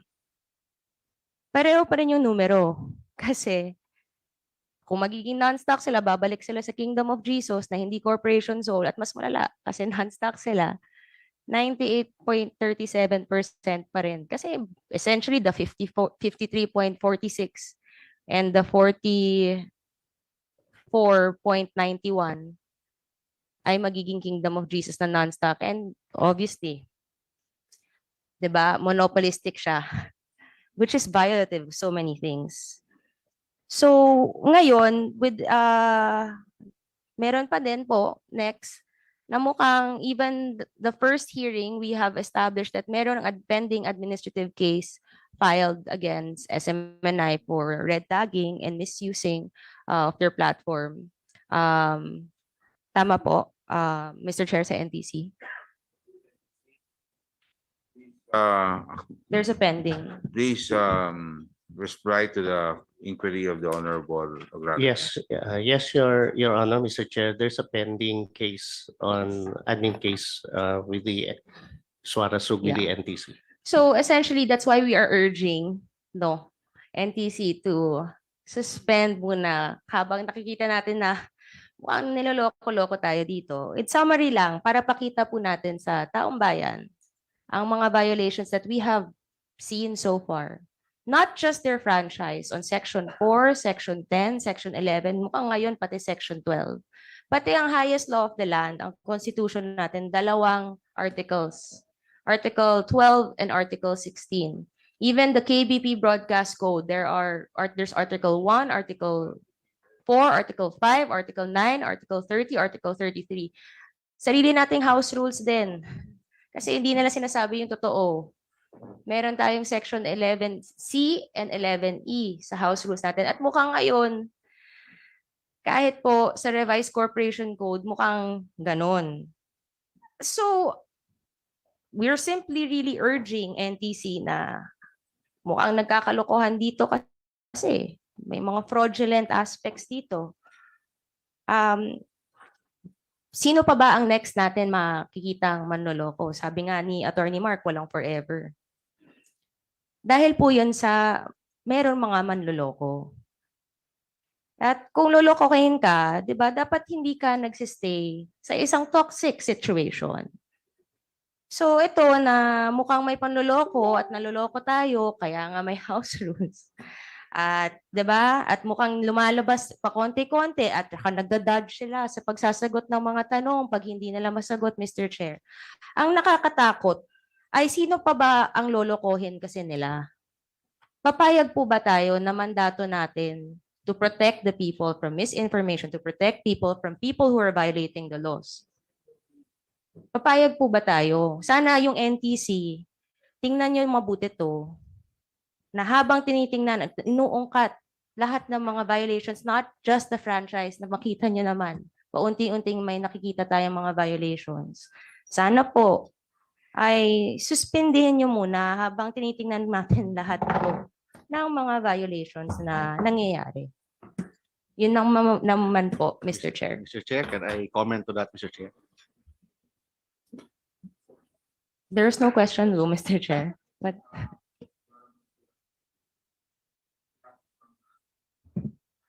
Wala po siyang hinihinging sagot sa kanyang sinabi. Attorney. But can I make a simple manifestation about hindi about forever or non forever? It's about the I'll give law. you 1 minute. Go ahead.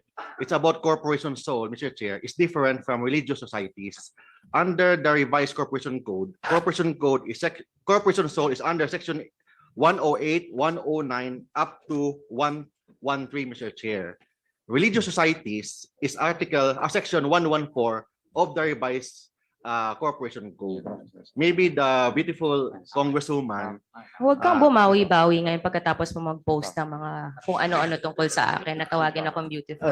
Mr. Chairman, I just want Attorney Tolentino May to nagpapabango kasi have a siya. proper decorum. You should address the chair. And you should not point out members of this committee in your manifestation or else. Mr. I'm Chair, still a that's not- question with you. After this, when it comes to investigation, mamaya yung resolution ng investigation, sasagot ka pa doon. Kaya ayusin mo, baka agahan mo yan. Sorry for that, Mr. Chair. Mr. Chair, kasi naman, like, klaro naman, di ba? I've not talked about anything personal. No. Let's not use this hearing to hit on personal. Sige, you can post on your page personal things, but let's not talk about this here because I'm not talking about it here naman. And just to rebut na lang po, SEC, that's why I said the case of the Iglesia Evangelista versus Bishop Lazaro. Because that's a case that talked about corporation soul and its amendment and applicable nga ang pagpa-file at applicable din sa kanila ang corporation soul ang 114 on religious societies of the 2/3 vote of membership. Correct po, Mr. Chair. Correct, Mr. Chair. So he cannot say again a religious society nakasulat sa section 114 because I did my due diligence and I studied and came prepared to court to the hearing today. Nasanay. That there is an existing jurisprudence that explicitly already refers that section 114 on the 2/3 vote of the membership is applicable to amendments of corporations to amend it to become a corporation soul. Yun lang po, Mr. Chair. Thank you. Before we continue, I already signed the attendance sheet for the plenary. Everyone here is present in the plenary. So now we proceed. Yes, I think that's very clear. Thank you very much, the Honorable Nogales, for the rundown of the various violations. The Honorable Toby Chanco. Mr. Chair, I just want to follow up if the written reprimand has been sent already. I think it's all Yes, already been unarmed. ma'am. Nasa yung reprimand? Nandiyan na ba? It was already sent, Mr. Chairman, through email To whom? to the committee, Mr. Chair. Can you please pick it up sa ComSec? You might want to be able to pick it up. Are you sure? Are you sure it was sent already? I will verify it, Mr. Chair. Okay, because we're going to pick it up now. Because Honorable Toby Chanco does not want to let go of that particular document because of his line of questioning in the second round. Thank you. So, okay. So, there are no other questions to be asked by the member. Now, Mr. Chair? Attorney Domingo. Yes, with your permission, because Congressman Nograles mentioned about the NTC case. Yes. And we are actually handling that, Your Honor. And one of the prayers, just to amplify and echo the resolution, we have a prayer for the cease and desist of similar broadcasts of SMNI on this matter. So that might be a good way of segueing on that as well, Your Honor. Just a matter of information, Your Honor. Thank you very much, Attorney Domingo. Okay, that being said. Mr. Chair? Yes, yes. Oh, sorry, Mr. Chair, if we are concluded with the Yes, we questioning, are. I would like to make a motion, Mr. Chair.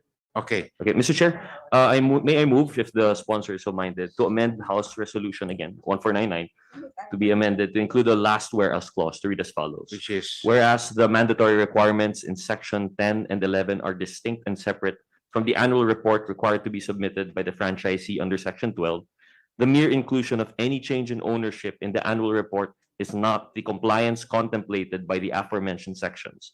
Considering that the grantee is operating a business that requires 100% Filipino ownership and any change thereof requires scrutiny by Congress in order to protect public interest.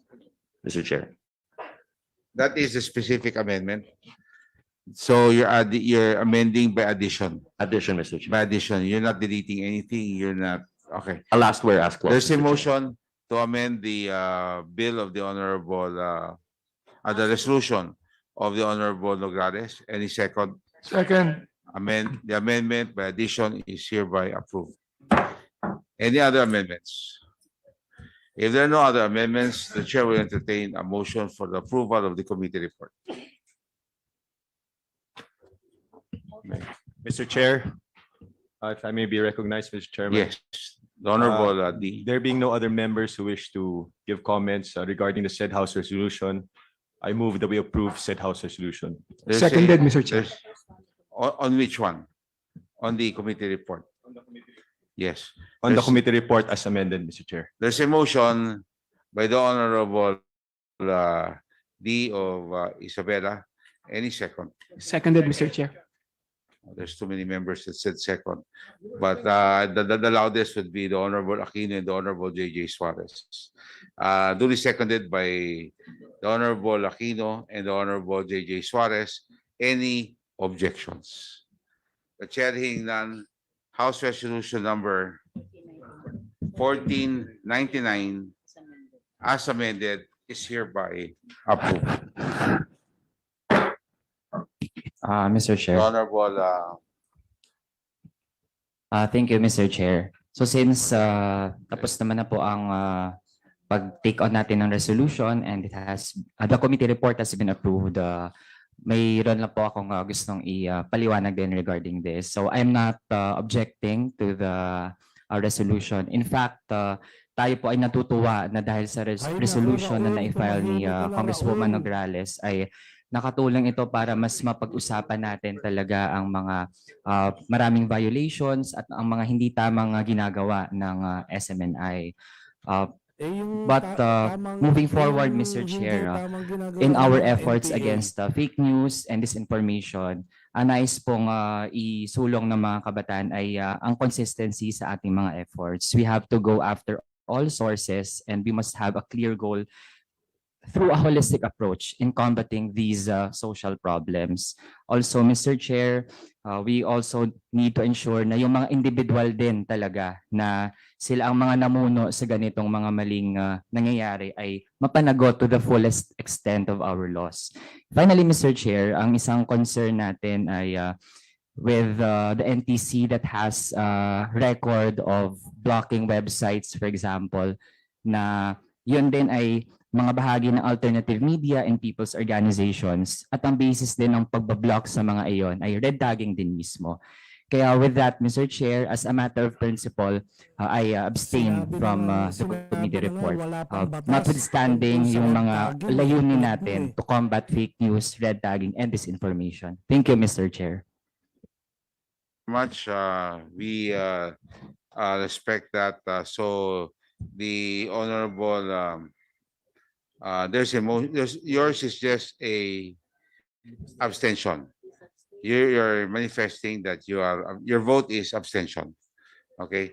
On a majority vote with one abstention, the committee report approving the resolution House Resolution number 1499 as amended is hereby approved. I will suspend the session because there's another issue that we will have to tackle, which is the request of Eric. There's a letter in our possession of Eric for furlough, and the committee will have to tackle this. So we will just suspend, and we will ask the resource persons to those that are not part of this can already go, as this will already be a committee action only.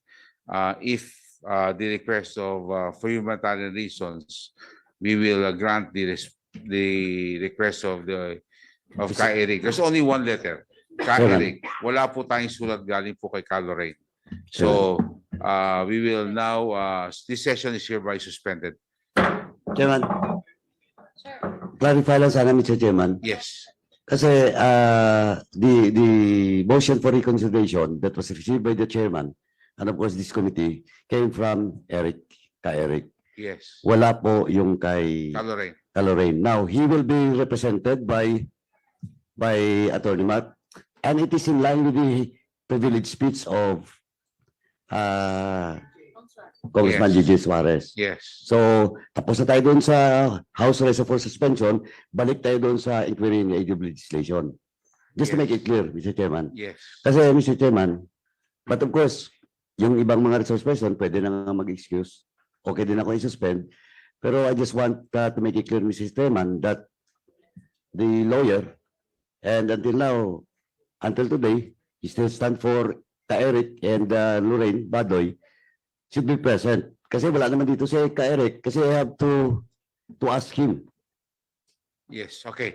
Okay. So, Mr. Chairman, yeah, like I can you said, assure me that Attorney Mark will be present? yes, Attorney Thank you, Mr. Mark, Chairman. can we ask the lawyers of Ka Lorraine and submit Ka that, Eric to be Mr. present? Chairman. It is for the best interest of your clients. Thank you, Mr. Chairman. And we asked you, you're still lawyering for both, right?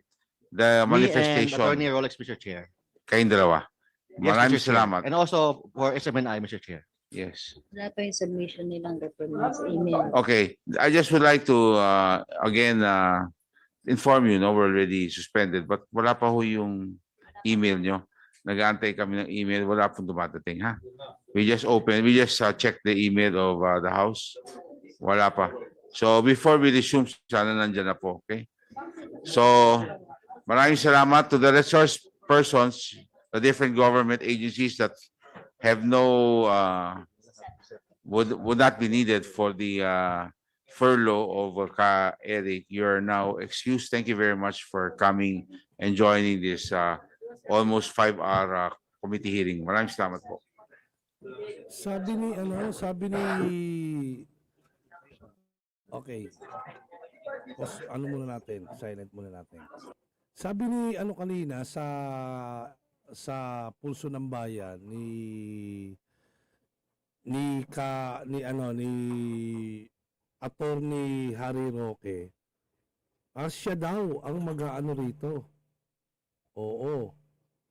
Sabi niya siya daw magpe-present ng ng magpa-file ng petition for habeas corpus dito sa sa Congress. Yun ang sabi kanina ni tawag nito ni Attorney Harry Roque.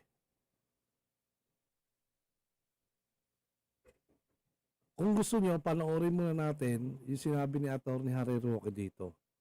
Gusto niyo ba?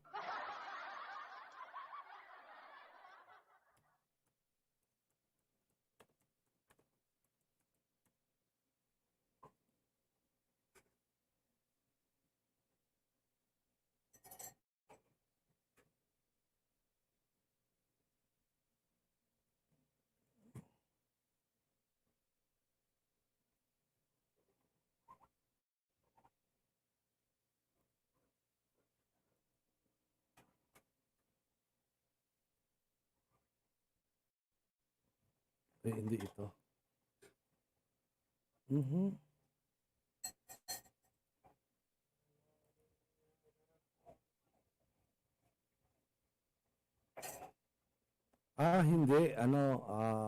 Sa Supreme Court pala, sa Supreme Court. Si Attorney Harry Roque pala maghahain sa Supreme Court. Ito, panoorin natin. Habang nag-aayos pa sila dyan sa Kongreso, ito. Habang nag-aayos pa sila sa Kongreso, panoorin muna natin ito. Mag-commercial muna tayo.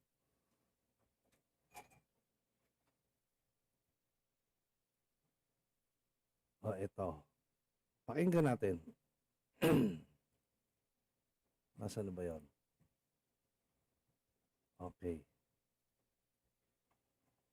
wala pong poder na mag-accredit ng kahit sinong journalist. Yan po ay magiging labag sa kalayaan ng malayang pamamahayag. Mantakin mo, mabibito ng gobyerno kung silang mag-accredit sa mga mamamahayag kung sino merong kalayaan ng malayang pamamahayag.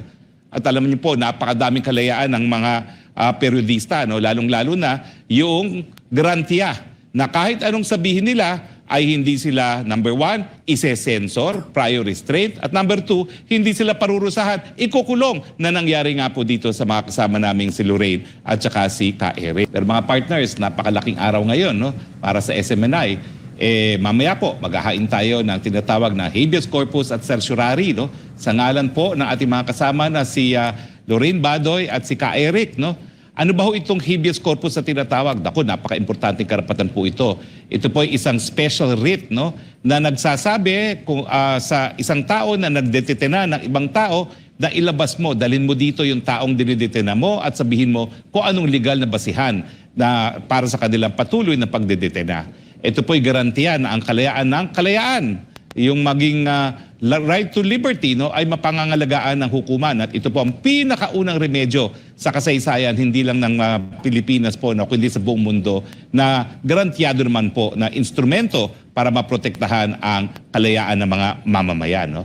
Ang sinasabi lang po ni Doc Eric at saka ni Ka Eric, bagamat meron pong kapangyarihan ang Kongreso na magpakulong by way of legislative contempt, napakadami na pong desisyon ng Korte Suprema nagsasabi na kinakailangan ito po isang ayon sa Bill of Rights na tinatawag yung karapatan ng taong bayan, lalong-lalo na yung karapatan na sa due process. Dapat pakinggan muna bago patawan ng parusa. Ako nga po'y na-shock man takin ninyo. Ang pagdating kay Lorraine Badoy, ang tinatanong lang kung may advertisement siya o wala sa kanyang programang Laban ng Bayan, no? Nag-oo at nag-hindi at sabi dahil dyan nagsisinungaling ka, kulong ka. Pero itong kay Ka Eric po, ang issue, sakop ba siya ng sotolo na nagsasabi na mga mamamahayag ay merong karapatan na wag isa publiko kung sino kanilang mga sources, dahil kung susunugin natin ang mga sources, wala na po magbibigay na impormasyon, no, para malaman natin ang mga kababalaghang nangyayari, lalong-lalo na sa gobyerno. No? At alam niyo po yung sotolo na yan, bagapat yan ay naunang pinasa ng lolo pa ni Senator Soto, yan po ay naamindahan. At ngayon, ang tanging exception po sa Soto Law ay security of the state. Hindi ba lang sinabing national security? Sa akin po, kaya binago ang phraseology na security of the state, mas mataas pa yung kinakailangan na exception. Kinakailangan po yan, terorismo. No? Nothing less than terorismo ang dahilan para mapilit na mailabas ang source na isang mamamahayag. Siyempre po, may mga debate, sino bang accredited journalist? No? Well, ang paninindigan po namin, ang Estado, wala pong poder na mag-accredit ng kahit sinong journalist. Yan po ay magiging labag sa kalayaan ng malayang pamamahayag. Mantakin mo, mabibito ng gobyerno kung silang mag-accredit sa mga mamamahayag kung sino merong kalayaan ng malayang pamamahayag. At alam niyo po, napakadaming kalayaan ng mga periodista, no? Lalong-lalo na yung garantiya na kahit anong sabihin nila, ay hindi sila, number 1, ise-sensor, prior restraint, at number 2, hindi sila parurusahan, ikukulong na nangyari nga po dito sa mga kasama naming si Lorraine at saka si Ka Eric. Yan sa ngayon, magka-file ng habeas corpus. Wala pong... Ito si Attorney Harry Roque doon sa Supreme Court. Abang-abang na lang tayo. Ha? Sa ngayon, wala pa, hindi pa nagsisimula. Anong gagawin natin dito? Nagtataka ako kay kay Congressman ano tawag nito? Kay Congressman Dan Fernandez, no? Doon sa sinabi niya kanina, nililiquidate niya yung SMNI. Yung mga pumapasok na pera, yung mga lumalabas na pera. Samantalang sila, tinatanong natin, matagal na natin silang tinatanong, Matagal na natin silang pinabubuksan ng ng libro na obligasyon naman nila dahil tinatanong ng mamamayang Pilipino dahil hindi naman nila pera yan ng mga taxpayer. Pero bakit hanggang ngayon hindi pa rin nila nililiquidate? Bakit hindi pa rin nila binubuksan ng libro samantalang yung SMNI bukas na bukas ang libro sa kanila? Saan ka naman nakakita ng ganyan, di ba? Pagka sa SMNI, pwede. Tapos pagka sa Kongreso, hindi. Di ba, di ba? Pag sa SMNI, pwede. Nasaan na ba yun? Ulitin ko nga yun. Sandali, Meron na akong kopya nun eh. Sandali Ito. Ewan ko lang kung maririnig ninyo ito Pero, saan ko ba ito isi-send? Dito na lang sa Messenger siguro para meron ba tong 4 na minuto. Maghintay tayo ng 4 minutes to eh. Sandali lang naman to. Natatawa ako eh. Mamaya. Ito, papakinggan natin ito. Kaya lang napakatagal, 4 minutes. Sinend ko pa, hindi pa natin, hintay lang natin to. Siguro it will take 4 minutes din para masend dito sa Messenger. Pero susubukan natin isend ito sa aking Google Drive para malaman din natin kung kung sino mas mabilis, Okay, sa Google Drive.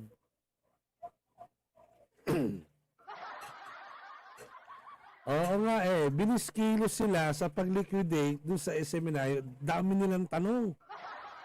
Ibinabayad kay Loren Badoy kung magkano kinikita.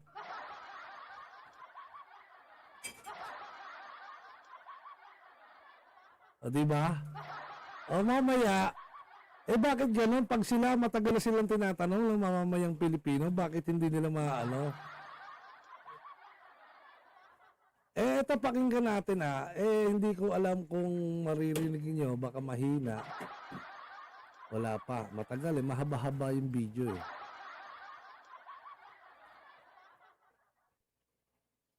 Wala pa. Ulitin natin. Forward. Google Drive. Save. Naku, Naku. Hindi pa nasisend. Diba? Tingnan natin sa Messenger kung nasend na. Nagpapatawa sila nagpapatawa ito sa Messenger. Ito. Wait Wait lang. Bubuksan natin.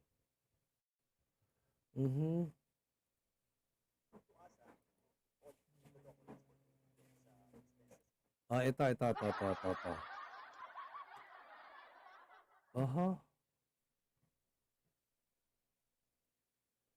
Okay.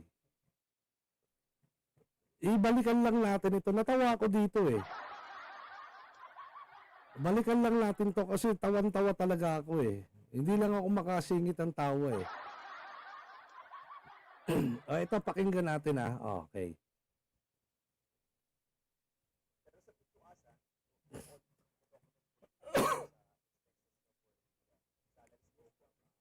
Production expense. Dito lang medyo napansin ko lang yung advertising and promotion nyo. Meron kayong ginastos sa 12.1 million. Samantalang ng 2021, 810 lang yung ginastos nyo. So what is this 12.1 million sa advertising and promotion? Okay. Ibabalik ko yung tanong. Ang dami yung tinatanong saan yung ginastos? Paano naman yung travel funds? Na budget ninyo ay 2.066 billion. Pagkatapos, ang nagastos nyo lang 39.7 million. Anong gagawin nyo dyan sa sukli nyo? Sige nga, ibabalik ko yung tanong sa iyo, Congressman Dan Fernandez. Ulitin natin ha, ulitin natin. Baka sabihin nyo naman ulit. Expenses nyo for the salaries Yes po, program, Mr. Chair. all the documents pertaining doon sa expenses nyo for the salaries Yes po, program Mr. Chair. and production expense. Opo. Dito lang, medyo napansin ko lang yung advertising and promotion nyo. Meron kayong ginastos na 12.1 million. Samantalang ng 2021, 810 lang yung ginastos nyo. So what is this 12.1 million sa advertising and promotion niyo? Do you advertise SMNI? So gumagamit pa po kayo ng advertisement and promotion for this purpose? What is this all about? Mr. Chair, hindi ko po masagot yung exact na tanong po. Okay. Kasi wala pa akong... Yung sa fuel and oil naman po ninyo, konti lang naman to, Mr. Chairman. Fuel and oil, nag-jump siya suddenly from 2.6 to 7.9 million. Do you have other source of transportation like helicopter or No jet? po, kasi po, nung time na yon nagkaroon po kami ng additional na marked vehicle po para sa... Pero, Mr. Chairman, no, yung gantong kalaki na jump from 2.6 to 7.9 is not believable kung gagamitin nyo po lamang ay mga vehicle na ordinary sasakyan. Pero yung ganong kalaki na travel expenses yung ganong kalaki na travel budget nyo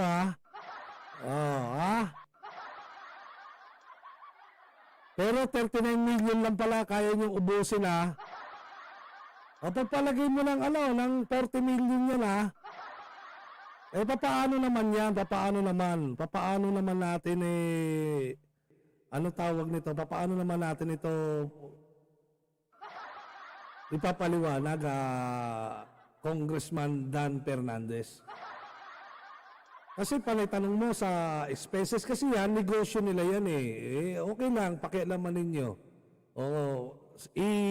Sabihin nila o hindi yung totoo para sa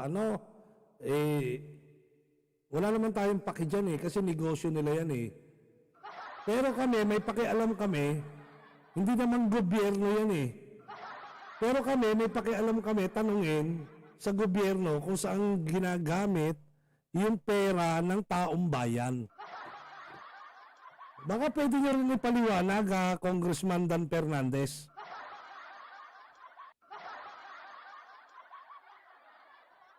Di ba? Kasi yan, negosyo yan ng SMNI. Alam naman natin, network is a business. Pero yung pera ng mamamayang Pilipino, huwag niyong gawing negosyo. May karapatan kaming malaman. Mamaya, sasabihin nyo, papatawag nyo na naman kami sa Kongreso at sasabihin nyo bakit namin tinatanong.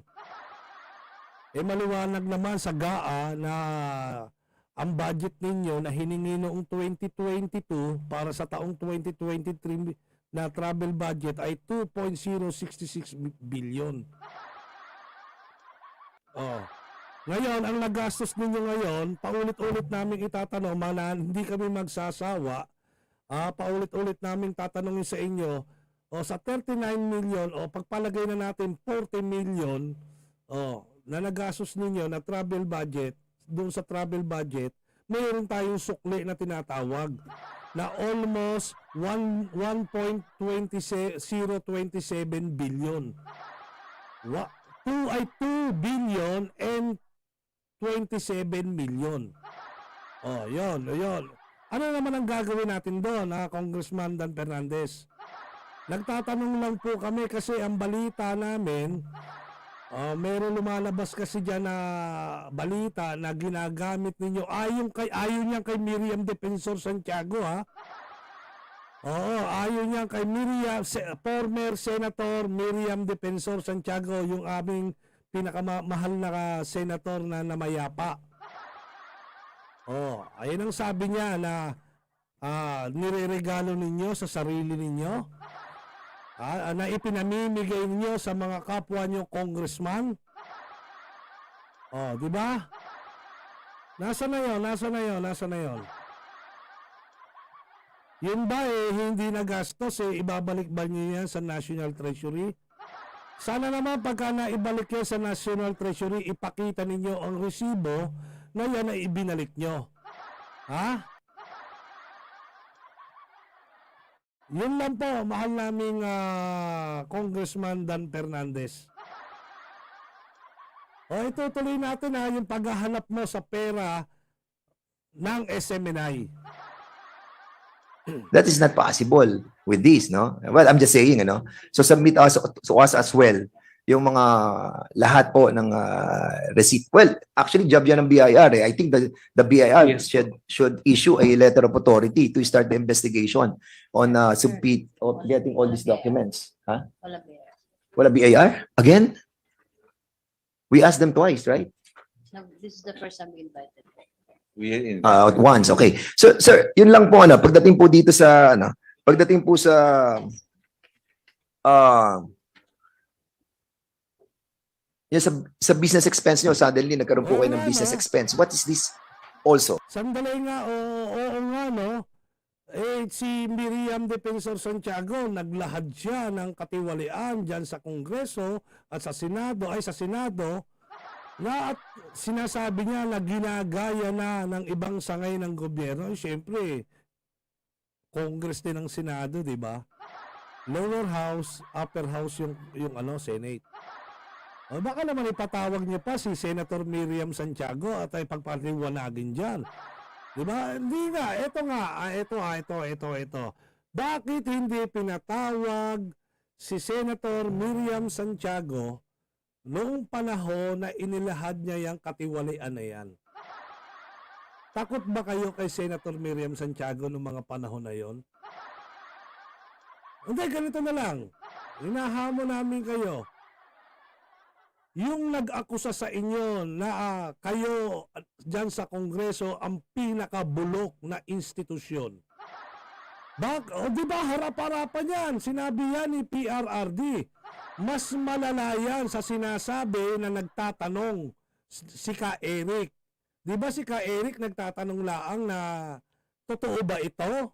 Dapat magpaliwanag dito si Speaker. Di ba sinabi ni Ka Eric yun? Maliwanag na maliwanag yun.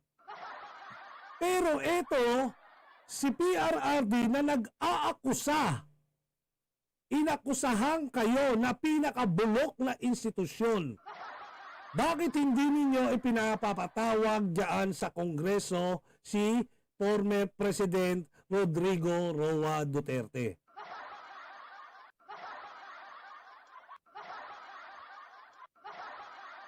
Sige nga, di ba matatapang kayo? Di ba pinangangalagaan nyo ang institusyon nyo? Ipatawag nyo si PRRD. Ipatawag nyo. At imbestigahan nyo. Bakit niya sinabi na kayo ang pinakabulok na institusyon? Gisahin nyo. Tarayin nyo. Sige nga. Ano ginawa nyo? Panakot ninyo, ICC. Tapos nagpasa kayo ng resolution 1414 na magpapaprotekta sa integridad ng institusyon nyo.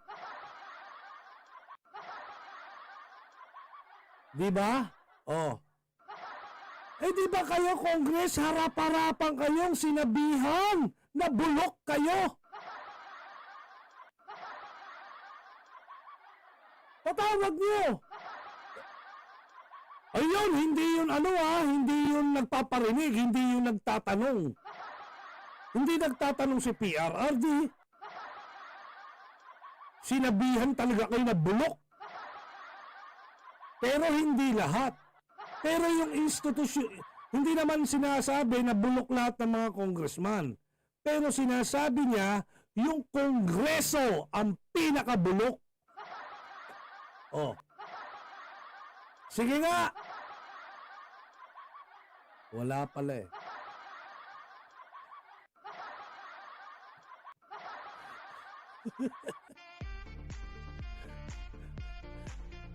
Sige, matagal pa yata itong na to. Matagal pa to. Ay, mag-end na muna ako. Abangan lang natin sa susunod. Ah. Mamaya magda-topic nga ako. Bakit hindi pinapatawag? Bakit hindi, ang title natin, bakit hindi pinatawag sa Kongreso si former President Tatay Digong nung sinabihang bulok ang Kongreso? Mamaya. Yan ang pag-usapan natin. Mamaya. Yan ang topic natin, doon lang natin paikutin. Para patawag na lang si Tatay Digong. Di ba? Sasabihin na bakit mayroon ka bang ebidensya? Sasabihin naman ng tatay, mga siraulo kayo, dati ako dito sa Kongreso. Di ba? Siyempre, magsasalita rin yung anak. Di ba? Si Congressman Pulong. Ako nasa Congress, ganun talaga nangyayari. Patay. Mamaya, magla-live tayo. Doon lang natin paikutin hanggang sa mataranta sila. Di ba? Yun lang at magandang hapon sa inyong lahat. Mabuhay kayo. Palakpakan niyo yung mga sarili na patuloy na naniniwala kay Tatay Digong at patuloy na lumalaban sa katiwalian ng gobyerno. Sige, maraming salamat sa inyong lahat. Mamaya. Sabi ko, ano kaya mga topic ko mamaya? Sana may magandang balita, may magandang pangyayari. Mamaya, yan. Paiikutin natin yan. Itong pag-o-audit ni Dan Fernandez at saka yung pagpapatawag kay Tatay Digong. Ipatawag nyo na. Putang inang tagal-tagal. Sige na, babay na. Love you all. Mama, chup-chup, babus. Nanay Belen Asurin, maraming salamat. Maraming salamat sa iyong pakulay. Sige, babush.